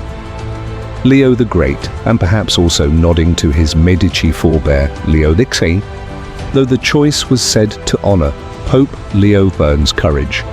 At 69, Leo XI was older and not robust. Nevertheless, his election was greeted with optimism. One anecdote says as he was about to be crowned, a Vatican official uttered, "He will not see the month's end," noticing his frail condition, an uncanny prediction of his 27-day papacy. Indeed, Leo XI fell ill almost immediately after his coronation. The stress of the elaborate inaugural ceremonies and the chilly weather of early April taxed his health. One story holds he insisted on making a procession to the Lateran in cool rain, catching a chill. He managed to govern only a few weeks, during which he made plans aligning with his reputation, intending to continue Clement VIII's moderate policies and possibly ease tensions between France and Spain.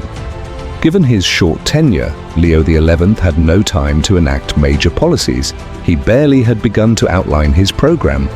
However, some clues exist. As a former ambassador to France, he was sympathetic to King Henry IV of France, who had converted from Protestantism to Catholicism in 1593.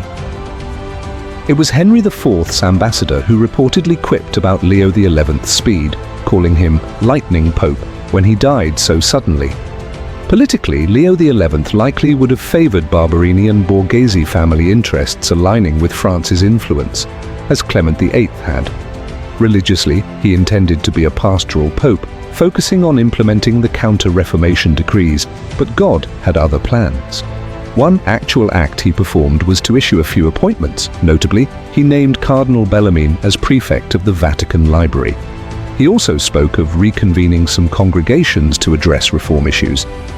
But by mid-April, he was mostly confined by illness. Leo XI's predecessor was Pope Clement VIII, a successful and relatively long-reigning pope, 1592 to 1605, who died of natural causes. The conclave of March 1605 involved about 60 cardinals. Initially, Cardinal Bellarmine was a strong candidate, but King Philip III of Spain's veto blocked him. Cardinal de' Medici's election was somewhat surprising, possibly a compromise. Legend says Henry IV of France, when he learned a Medici was elected, remarked, half-jokingly, referencing the fate of earlier short-reigned popes, "The papacy is ours again." Henry had invested resources to influence the conclave for a French-friendly outcome, and indeed celebrated his success, only to lament the Pope's death less than a month later. Henry IV is also said to have predicted jokingly Leo XI's short papacy by calling him Papalampo from the outset. True or not, after Leo XIII died, Henry quipped, "The Tuscan, Leo XIII, was lightning. Let's see if the next Paul V will be thunder." This illustrates secular perceptions that the papacy's duration could be capricious. And indeed, Pope Paul V, who followed, reigned 16 years, more like rolling thunder. Because Leo XI was pope for less than a month, the Roman people scarcely got to know him. However, his kind demeanor during that short time left a favorable impression. He had a reputation for piety, modesty, and charity. As soon as he became pope, he reportedly began planning alms for the poor of Rome. One account notes he ordered reductions in certain taxes or fees for pilgrims. Again, plans cut short.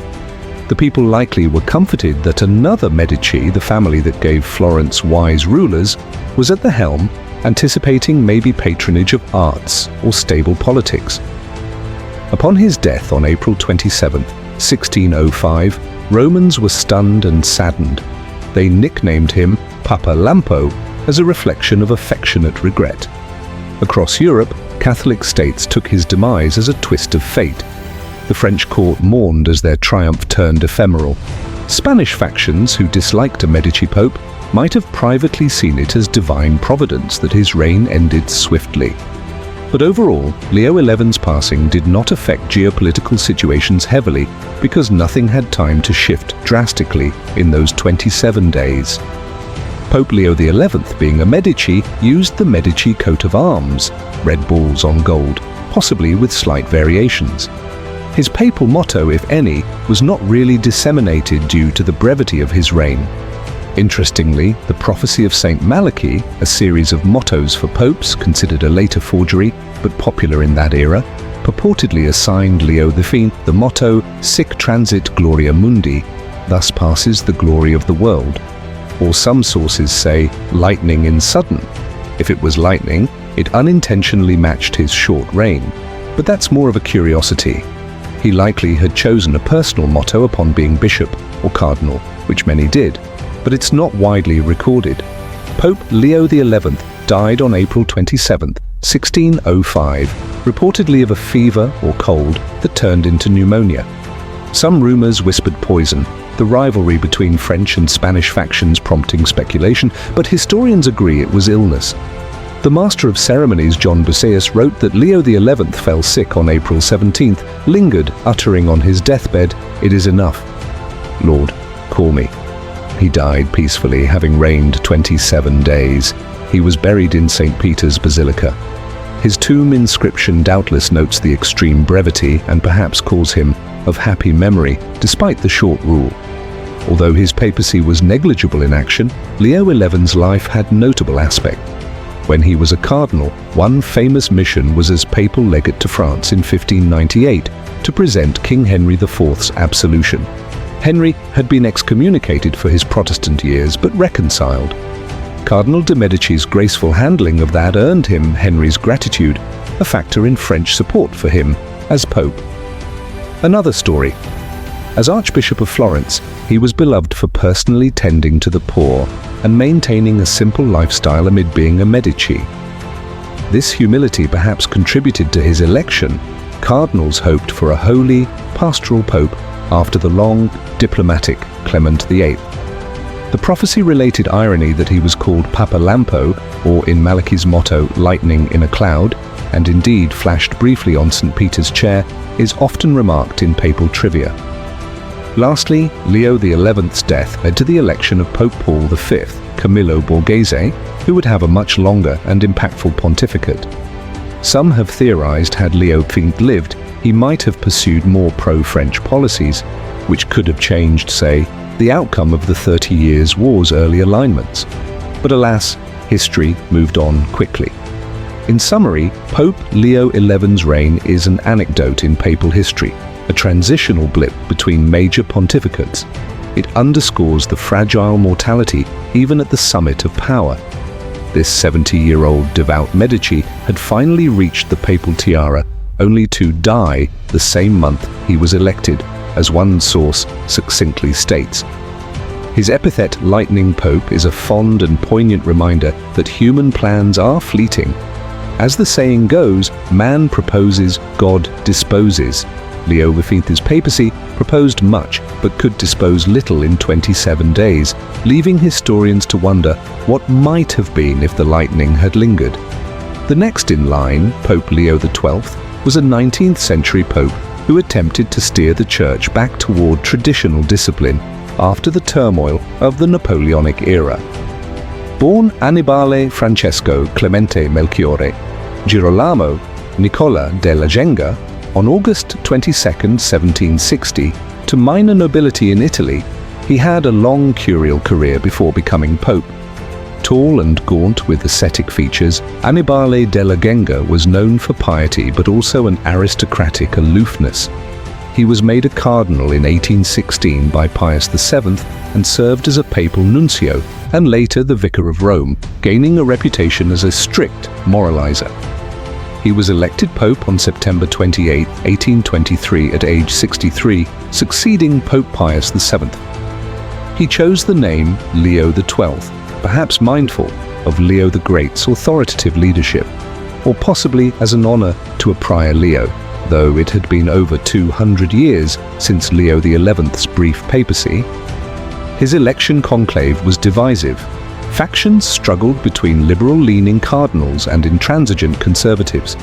Della Genga, though in poor health, was championed by the Conservative Party and backed by Austrian influence. Upon being elected, he supposedly said, "Ah, you have elected a dead man," reflecting his own astonishment and frailty. Nonetheless, he would live 6 more years and imprint a distinct, if controversial, mark on the Church. Leo XII's pontificate, 1823 to 1829, occurred after the Congress of Vienna, 1815, had restored much of the old order in Europe. The Papal States had been returned to papal rule after the upheaval of the French Revolution and Napoleon's rule. Pius VII and his Secretary of State Consalvi had governed moderately, trying to reconcile modern changes with church interests. But on Pius VII's death, reactionary forces sought a return to pre-revolutionary norms. Leo XII indeed turned the clock back in many ways. He was inherently distrustful of the new liberal ideas like freedom of religion, press, etc. He believed in strong centralized authority and the reassertion of Catholic social dominance where possible. This was also the age when early industrialization and political revolutions, 1820s uprisings, stirred Europe. Pope Leo XII is most known for his conservative, restorationist policies. Domestically in the Papal States, he enforced a rigorous moral code. He closed down theaters, prohibited carnival masquerades, and reintroduced older dress codes, basically attempting to re-Catholicize public life after a period of laxity. He renewed the requirement that Jews had to live in the ghetto in Rome and other papal cities, reviving regulations that had been eased or ignored under Pius VII. Indeed, he has been criticized for bringing back Middle Ages-style anti-Semitism, such as confining Jews at night, restricting their trades, and making them wear distinctive marks. This earned Leo XII infamy in later historical assessments as an anti-Jewish pope. Interestingly, the forward article explicitly notes that Leo XIV pointedly made no mention of Leo XIII, perhaps because of this unsavory aspect. Leo XIII also came down on immorality and irreligion. Blasphemy and profanity were punished, and clerical discipline tightened. He strongly opposed biblical societies that distributed vernacular Bibles without church oversight. In an encyclical Ubi Primum, 1824, he condemned these Protestant-led Bible societies as spreading false interpretations, famously asserting that if the scriptures were made available everywhere, more harm than good would arise. He believed unbridled Bible reading by the laity without clerical guidance could spawn heresies, a stance much cited by Protestant polemicists to paint the Church as anti-Bible. Furthermore, Leo XII forbade vaccination for smallpox in the Papal States, viewing it as against divine providence, a decision much criticized for its impact on public health, though enforcement is unclear. On the world stage, Leo XII tried to strengthen Catholic faith where it was threatened. He canonized important saints, like Saint Francis de Sales, to inspire the faithful. He also held a Holy Year, Jubilee, in 1825, which he hoped would spiritually rejuvenate Europe. That Jubilee drew many pilgrims, but also coincided with a cholera outbreak. Critics later suggested the mass gatherings worsened the epidemic. Diplomatically, Leo XII's Secretary of State, Cardinal della Somaglia, was less adept than Consalvi. Leo cut somewhat strained figures with certain governments. He concluded a concordat with the Netherlands in 1827 and with Hanover in 1824, but relations with Protestant Britain and Orthodox Russia remained distant. He urged Catholic rulers to clamp down on anti-Catholic secret societies like Freemasonry and the Carbonari, which he explicitly condemned in 1825's Bull Quo Graviora. His papacy, steeped in Ancien Régime mentality, often collided with the rising tide of liberal nationalism. In fact, just after his death, the Papal States saw an uprising, 1830, that his successor had to manage.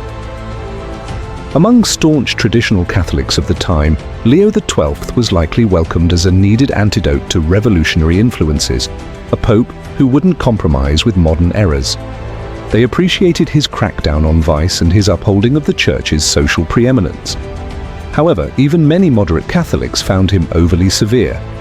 The Papal States populace resented some of his measures, closing beloved entertainments and reinstating old taxes. He revived a tax on grinding corn, etc. There's a possibly apocryphal anecdote that when Leo XII died, Romans uncharitably joked that he had outlawed heaven from raining on his funeral since he forbade public enjoyments that made people sweat. A jibe at his repressive laws, the quip being, the only thing Leo didn't forbid was work because it causes sweat, and he liked mortification. Jews understandably viewed Leo XII's reign with dread. After a taste of relative freedom under Pius VII, they were hurled back into ghettos and humiliation. Internationally, liberal commentators vilified Leo XII as a reactionary. For instance, the Encyclopaedia Britannica of the 19th century described him as a pope of some piety but of limited outlook, whose reign is chiefly remembered for its futile attempt to enforce medieval discipline. Yet the Catholic Encyclopedia 1907 portrayed him more gently, noting there is something pathetic in the contrast between his intelligence and energy and the failure of some of his measures. One clear measure of perception: Leo XII was not canonized or beatified. He did not capture hearts as a saintly figure. On the contrary, he is often grouped with the reactionary popes of the 19th century. Even within the Church, later popes took more moderate lines. His near successor Gregory XVI continued some of Leo's stances, but after 1846, Pius IX started to adapt, and Leo XIII definitely struck a different tone. Leo XII's coat of arms, being of the Della Genga family, reportedly featured a lion's head, a pun on Leo, and a blackamoor's head, and a bear, heraldic elements described in arms registries Hubert Herald.nl. His papal motto is not widely cited. If he had one, it might have been something like Caritas et Disciplina, charity and discipline, to reflect his tough love approach. However, he did famously take as his own maxim a phrase from Scripture: instant in prayer, emphasizing piety. In any case, his motto can be summed in his own words from encyclicals urging return to old ways. Let people return in their habits of life, in morals, and in piety to what was the rule in earlier centuries. Paraphrase from Ubi Primum. Leo XII reigned for 5 years and about 5 months, from September 28, 1823 until February 10, 1830-1829. He died at age 68, apparently of a failing health condition exacerbated by an ulcerous leg and suspected complications of the flu or some other ailment. Some contemporary whispers accused that he was poisoned, unfounded. He was buried in a simple tomb in St. Peter's. His funeral reportedly had to be done twice because the first attempt was disrupted by discontent. There's a tale the bier collapsed. Superstitious folk took it as divine commentary. His successor was Pius VIII, a short-reigned moderate who quietly reversed some of Leo's strictures, like re-allowing vaccination in the Papal States. Leo XII has a few interesting footnotes. He attempted to revive pilgrimage and public devotion significantly. The 1825 Jubilee was the first holy year after a gap. The 1800 Jubilee was skipped due to Napoleonic turmoil. The success of that Jubilee is debatable. It drew pilgrims, but also cholera, and some thought it anachronistic extravagance in an age of rationalism. Another notable fact: in 1824, Leo XII reinstated the Inquisition in the Papal States to combat religious indifferentism. It wasn't as harsh as centuries before, but symbolically it underscored his medievalizing bent. Leo XII is also sometimes credited with starting the tradition of the Papal States Lottery to raise money, contradictorily. Because he frowned on frivolities but needed revenue, he did indeed re-establish a public lottery previously suppressed to tackle deficits. Summing up, Pope Leo XII embodied the Church's reflex to recoup lost ground through rigid control. While well-intentioned in strengthening faith and virtue, many of his measures backfired by alienating people. As the forward article quips, Leo XII brought back Middle Ages-style anti-Semitism, a fact the modern Church is embarrassed by. It is telling that Pope Leo XIV's narrative specifically skirts mentioning him, focusing on other Leos, reflecting how Leo XII's approach is now seen as anachronistic and harmful. Yet in the continuum of Leos, his papacy demonstrates that each pope, Leo, often sought to restore something. Leo XII tried to restore pre-revolutionary Catholic life. History judged that the world had moved on, making his fervor appear as a pathetic contrast between his energetic enforcement and its unpopular reception. Still, he kept the bark of Peter from veering liberal at a time the Church was not ready for it, and that, some argue, gave the Church time to later adjust more gradually under Leo XIII. Thus, Leo XII's legacy, though checkered, is part of the Church's long learning process in the 19th century, a lesson that rigid control can sometimes spur the very dissent it aims to quash. As we reach Pope Leo XIII, we encounter one of the giants of the papacy, a man who by wisdom and longevity bridged the Church into the modern age. Born Vincenzo Gioacchino Raffaele Luigi Pecci on March 2, 1810, in the Papal States, he came from the minor nobility. Pecci had a stellar ecclesiastical career. A brilliant student, he became a bishop by 33, then a cardinal, and was known for intellectual finesse and diplomatic skill. On February 20, 1878, at age 67, Cardinal Pecci was elected pope, succeeding Pius IX, who had the longest reign ever, 32 years. He took the name Leo XIII, perhaps mindful of Leo XII's pattern, or to signal a connection to earlier Leos, famed for learning, Leo I, or engagement with the world, Leo X, ironically, though Leo XIII would be far more austere personally. In fact, he specifically admired Leo I, the Great, and St. Thomas Aquinas, aiming to emulate their championing of truth with charity. Leo XIII's election came at a fraught moment. The Papal States had been lost in 1870 to the new Kingdom of Italy, and Leo's immediate predecessor Pius IX had locked horns with modern secular society. He even declared himself a prisoner of the Vatican after Rome was annexed. The Church was grappling with modern ideas, democracy, socialism, science's advances, etc. Pius IX had reacted defensively with the Syllabus of Errors, 1864, condemning liberalism, and the Declaration of Papal Infallibility, 1870. By 1878, the Church needed to find a new footing to engage a world where it had lost temporal power and faced ideologies attracting the working masses. Leo XIII sensed this need keenly. He did not abandon Pius IX's teachings but sought to present church doctrine in a positive, dialogical light to the modern world. Pope Leo XIII is rightly famed as the encyclical pope. He issued a remarkable 85 encyclicals, many of them groundbreaking. His writings addressed a range of urgent topics. Most famously, his 1891 encyclical Rerum Novarum, of New Things, articulated the Church's first comprehensive stance on the social conditions of the industrial age, labor rights, fair wages, the obligations of employers and workers, and the rejection of both socialism and laissez-faire capitalism. Rerum Novarum is considered the foundation of Catholic social teaching, earning Leo XIII the title Father of Catholic Social Thought. He recognized workers' misery and affirmed their right to form unions, while also defending private property and calling for virtue and collaboration between classes.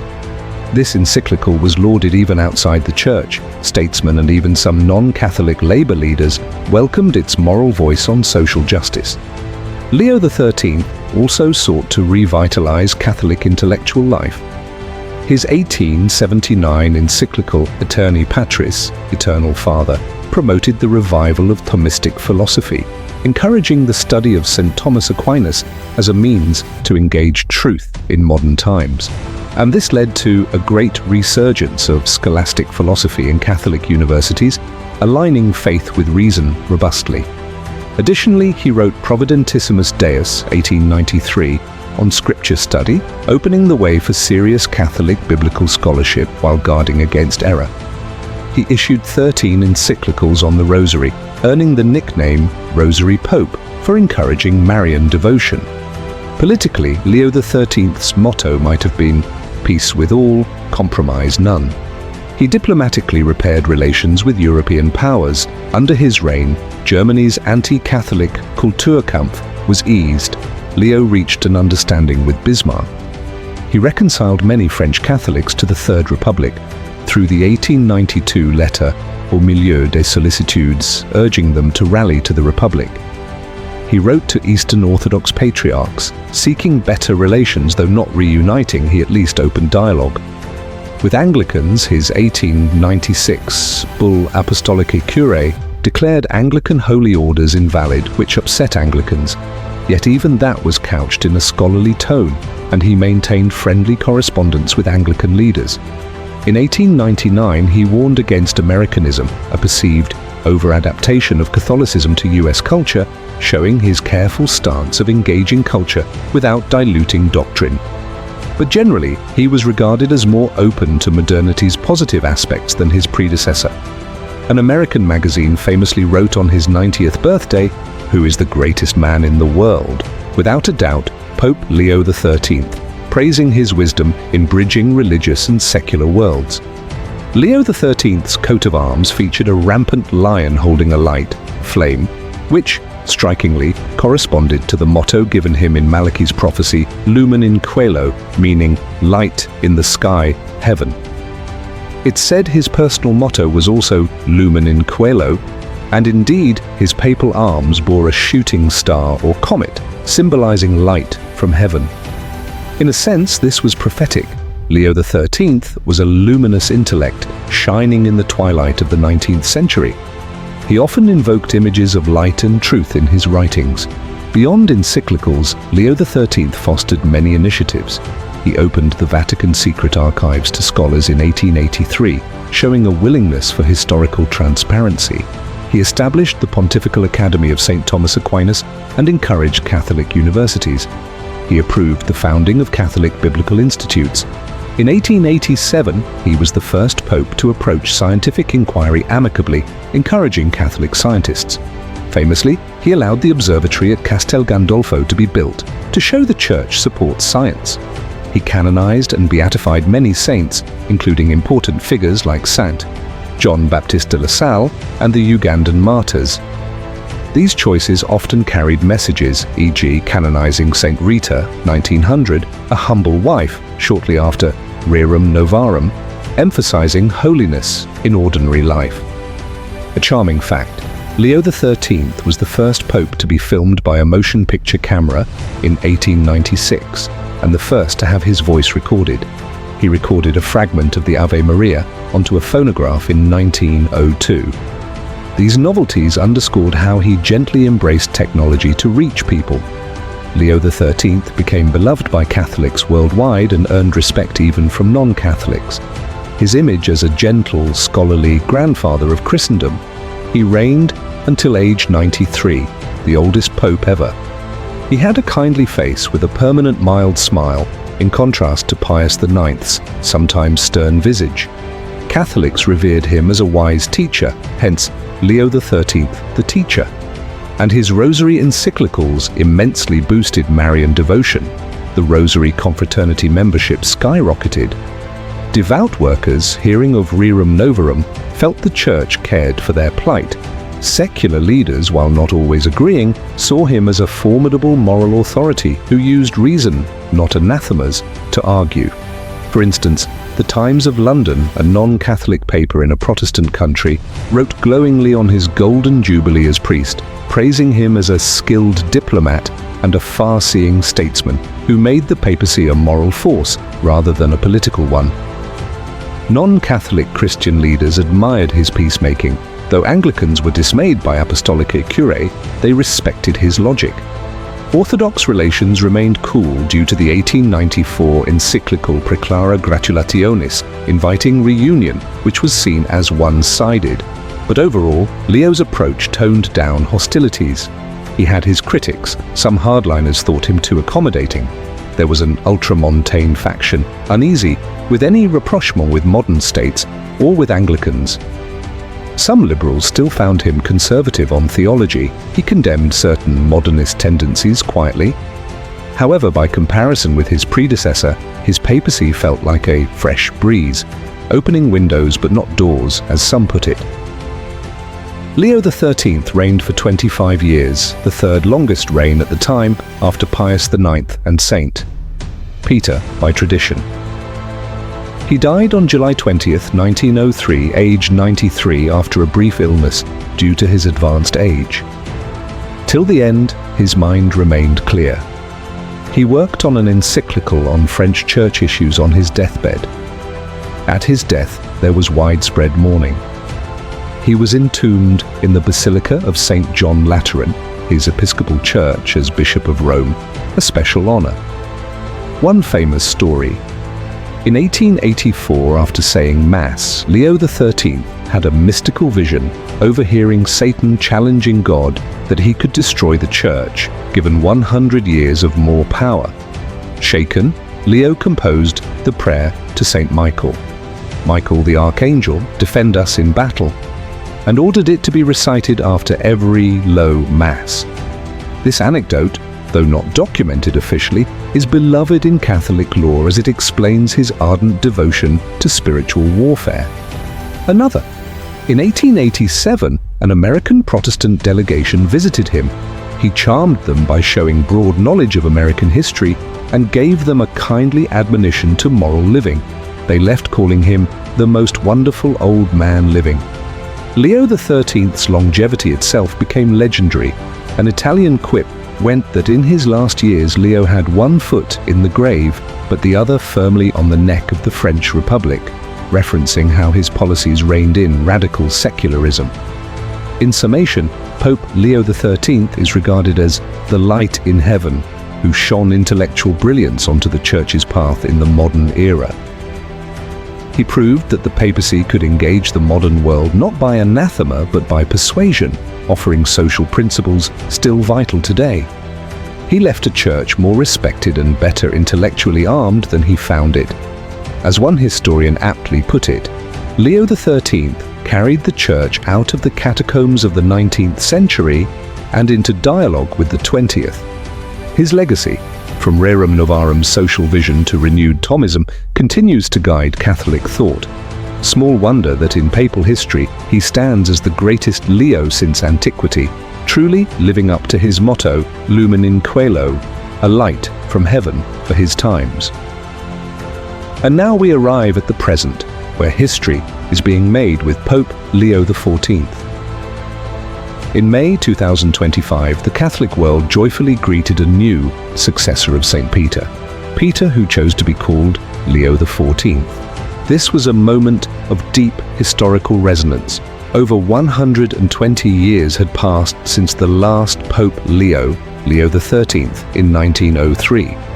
The very choice of the name Leo by the new Pope signaled a conscious link to that legacy of courage, intellect, and engagement we have traced through the centuries. Pope Leo XIV was born Robert Francis Prevost in 1955 in Chicago, USA. His election is itself historic. He is the first American-born pope, reflecting the geographic shift of Catholic vitality in modern times. Of French, Canadian, and Creole heritage, Robert Prevost grew up in a devout Catholic family in Illinois.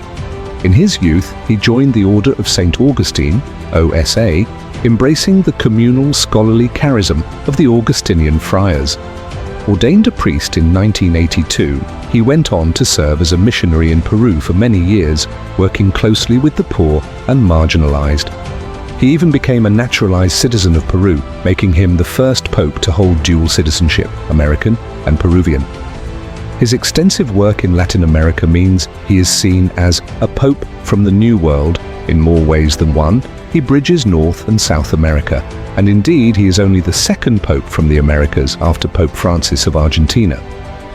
Robert Prevost rose to prominence in the Augustinian order, eventually leading it as prior general. In 2015, he was appointed Bishop of Chiclayo in Peru, serving a diocese with fervor and humility. He was known to traverse difficult terrains to visit remote parishes, a true pastor, with the smell of the sheep. In 2023, Pope Francis summoned him to Rome, making him a cardinal and placing him as prefect of the dicastery for bishops, overseeing the selection of bishops worldwide. This high-profile role made him known as a capable, fair, and spiritual leader, essentially vetting shepherds for the global church. Thus, when the conclave convened in May 2025 after Pope Francis's death, Cardinal Prevost was both respected in the Curia and beloved by missionaries and clergy who knew his pastoral heart. At 69 years old, he was elected and took the name Leo XIV, a deliberate nod to tradition and an homage especially to Saint Leo the Great. A Vatican spokesperson said Leo the Great was one inspiration behind Leo XIV's choice, indicating the new pope's desire to emulate that saint's powerful and saintly leadership. The name Leo also evokes Leo XIII's intellectual engagement and openness. In fact, some commentators note that Cardinal Prevost's combination of doctrinal faithfulness and compassionate outreach mirrors Leo I's and Leo XIII's traits.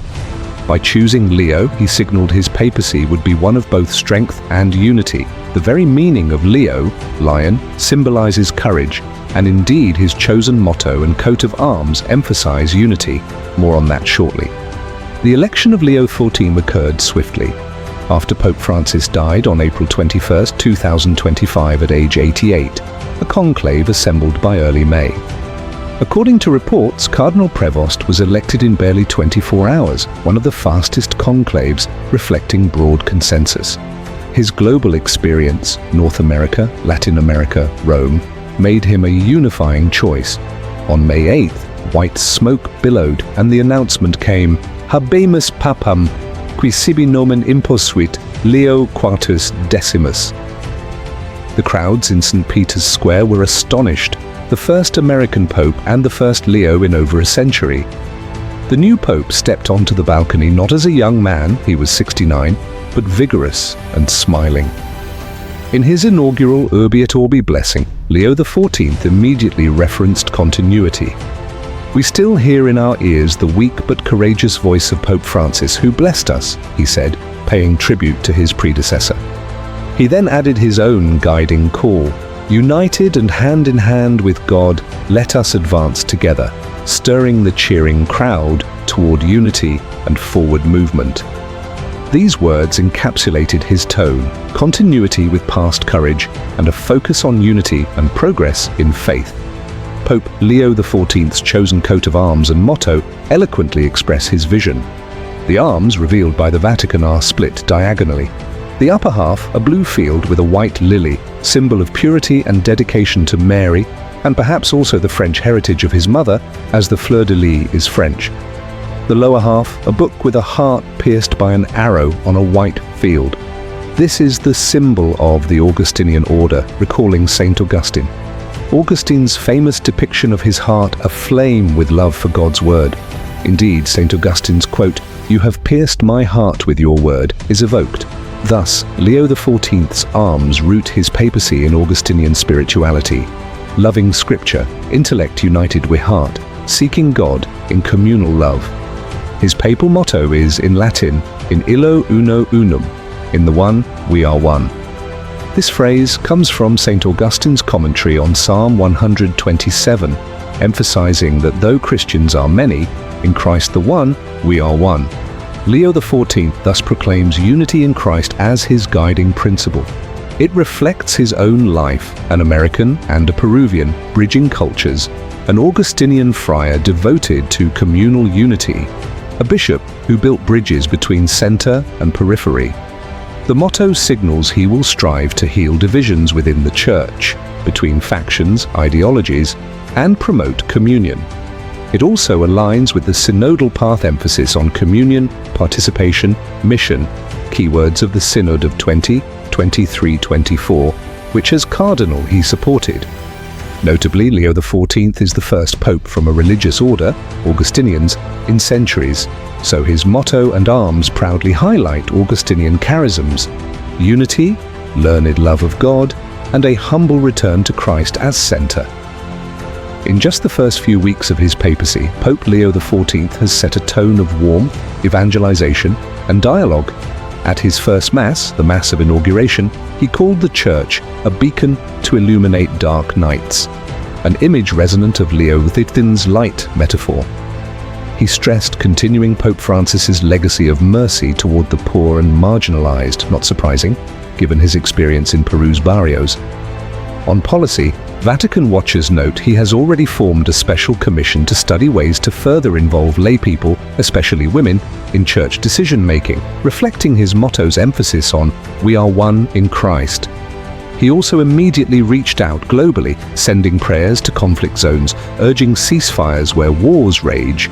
For example, a heartfelt appeal for peace in Ukraine was one of his first public prayers. He's signaled an open stance to other Christians, praising his namesake Leo XIII's efforts at reunion. The ecumenical patriarch of Constantinople welcomed his election, noting the significance of an Augustinian — Augustine is respected in East and West — and hoping Leo XIV might help heal the 1054 schism wound, a poignant nod since we saw Leo IX on the opposite end of that story. Indeed, Leo XIV responded by referencing Saint Augustine's words on unity, his motto, indicating his papacy will prioritize ecumenism as "we are many and we are one in Christ." The election of Pope Leo XIV has been met with widespread enthusiasm. Catholics around the world see in him a combination of Pope Francis's pastoral zeal and a new intellectual clarity reminiscent of Pope Benedict, a potential Leo the Great for our times. In the Americas, there is particular pride. He is our Pope, bridging North and South. Latin Americans rejoice that someone who speaks Spanish fluently and lived their reality leads the Church. US Catholics, too, are overjoyed to have a Pope from their soil. The Archbishop of Los Angeles said, "For the first time, we in America feel the chair of Peter is in our neighborhood." Meanwhile, Europe's Catholics take comfort that Leo XIV is steeped in European theological training. His years in Rome and Europe ensure he understands Western tradition deeply. Many note that he's the first non-European pope of the name Leo, symbolizing the Church's shifting demographics. The secular world's initial approach to Leo XIV is curiosity. Media highlight his dual identity: American Peruvian Pope, Augustinian Pope, first Chicagoan Pope. They often mention his childhood devout family. Interestingly, his family story touches on race and migration. His Louisiana Creole ancestors overcame segregation to move to Chicago. This makes his elevation a powerful story of the Church's universality and social progress. It resonates especially with Black Catholics and those of mixed heritage, who see in him a symbol of inclusivity. In his homeland, the USA, even non-Catholics greet his election with positive curiosity. The President of the United States called Pope Leo XIV to congratulate him, joking that Chicago is celebrating as if the Cubs won the World Series again. His Chicago roots indeed caused local jubilation. His childhood parish held a Thanksgiving Mass with interfaith attendance, showing pride and goodwill beyond Catholic circles. Notably, Leo XIV is seen as a pope who might vigorously address internal church tensions. His motto, "In the One, we are one," hints at healing polarized factions, be it traditionalist versus progressive or clerical versus lay. Already his gestures, inviting his main electoral rivals to dine with him, referring warmly to Pope Emeritus Benedict XVI and Pope Francis as both great elders I had the honor to know, sets a reconciliatory tone. Many recall that an American news outlet said about his namesake Leo XIII, "He was a peacemaker who emphasized diplomacy with civil governments." Strikingly, a prominent Catholic journal wrote of Leo XIV, "He is poised to be a peacemaker too, uniting a diverse global flock and engaging a fractured world with the medicine of mercy and truth." The parallels drawn to Leo XIII's mediation and social concern are intentional. For instance, Leo XIV's first social media post, yes, he promptly resumed the papal Twitter with a personal touch, quoted Rerum Novarum on caring for the poor, hinting at an encyclical on contemporary social ills in the pipeline. In his first audience with journalists, Pope Leo XIV explained his name choice. "I was moved by the courage of Saint Leo the Great in defending the vulnerable and the unity of the Church. I was inspired by the wisdom of Pope Leo XIII in engaging the modern world with hope. And I am devoted to St. Leo IX, who reminded us holiness and reform begin with oneself. I chose Leo asking God for a share of the lion's heart, fortitude in carrying out this ministry. Indeed, he also joked that as an Augustinian, he couldn't resist picking a name associated with St. Augustine's own convert, since Augustine was converted by the preaching of Pope St. Leo I's contemporary, St. Ambrose. Ambrose baptized Augustine, a humorous scholarly quip that endeared him to reporters. He further reflected that Leo in Latin means lion, an animal symbolizing both strength and vigilance. He said, "In our times, the Church must be strong in conviction, yet gentle in approach, a lion with a lamb's heart, following the Lion of Judah, who is Christ." Many commentators saw in that comment an allusion to the famed legend of St. Jerome's tame lion. Interestingly, Leo XIII had a pet lion cub at the Vatican menagerie briefly, an anecdote not lost to church history buffs. Already in a few short weeks, Pope Leo XIV has taken certain concrete steps indicating his priorities. He created a new dicastery for unity and outreach, merging some functions of the Council for Promoting Christian Unity and the new Evangelization Office, aiming to foster both internal church unity and external evangelization under one umbrella, living out in the one we are one. He announced he will attend, in 2025, the 1700th anniversary of the Council of Nicaea 325, alongside Orthodox representatives, a diplomatic high point for ecumenism. Domestically, he's signaled a listening stance. In his first Angelus, he invited youth representatives to stand with him and share in a Hail Mary, telling them, "You are not the future of the Church only, you are its present." This continuity with Francis's youth emphasis, combined with his academic aura, gives hope he might speak effectively to young people seeking meaning. Perhaps most striking was his message to the world after his first Mass: "Be not afraid to seek the truth. The Church comes not to impose, but to propose the person of Jesus Christ, the one who makes us one." This phrasing deliberately echoes both St. John Paul II, "Be not afraid," and Leo XIII's intellectual approach, proposing truth. It seems Pope Leo XIV sees himself as standing on the shoulders of many predecessors, combining John Paul II's courage, Benedict XVI's reason, Francis's mercy, and the original Leo's legacies into a cohesive mission. In conclusion, the story of the Popes Leo, from Leo I in the 5th century, turning away Attila and defining doctrine, to Leo XIII in the 19th, bringing faith into the modern social question, now finds a new chapter in Leo XIV. He stands consciously in that line. As one Catholic commentator put it on the eve of his installation, with Pope Leo XIV, a fresh yet familiar wind blows. He carries a name heavy with history, and he seems ready to add his own bold roar to the legacy of the lions of the Church. And so, as we witness the dawn of the Leo XIV papacy, we do so with a sense of continuity and hope. The lion's name is alive again in Peter's chair. May this new Leo be granted the strength of a lion and the heart of a shepherd to lead the Church in our own historical moment with courage, wisdom, and unity in the one who is Jesus Christ. In the words of Pope Leo XIV himself at his first public blessing, may the peace of Christ, the Lion of Judah, be with you all. Let us go forward, united as one, to illumine the world with faith and love.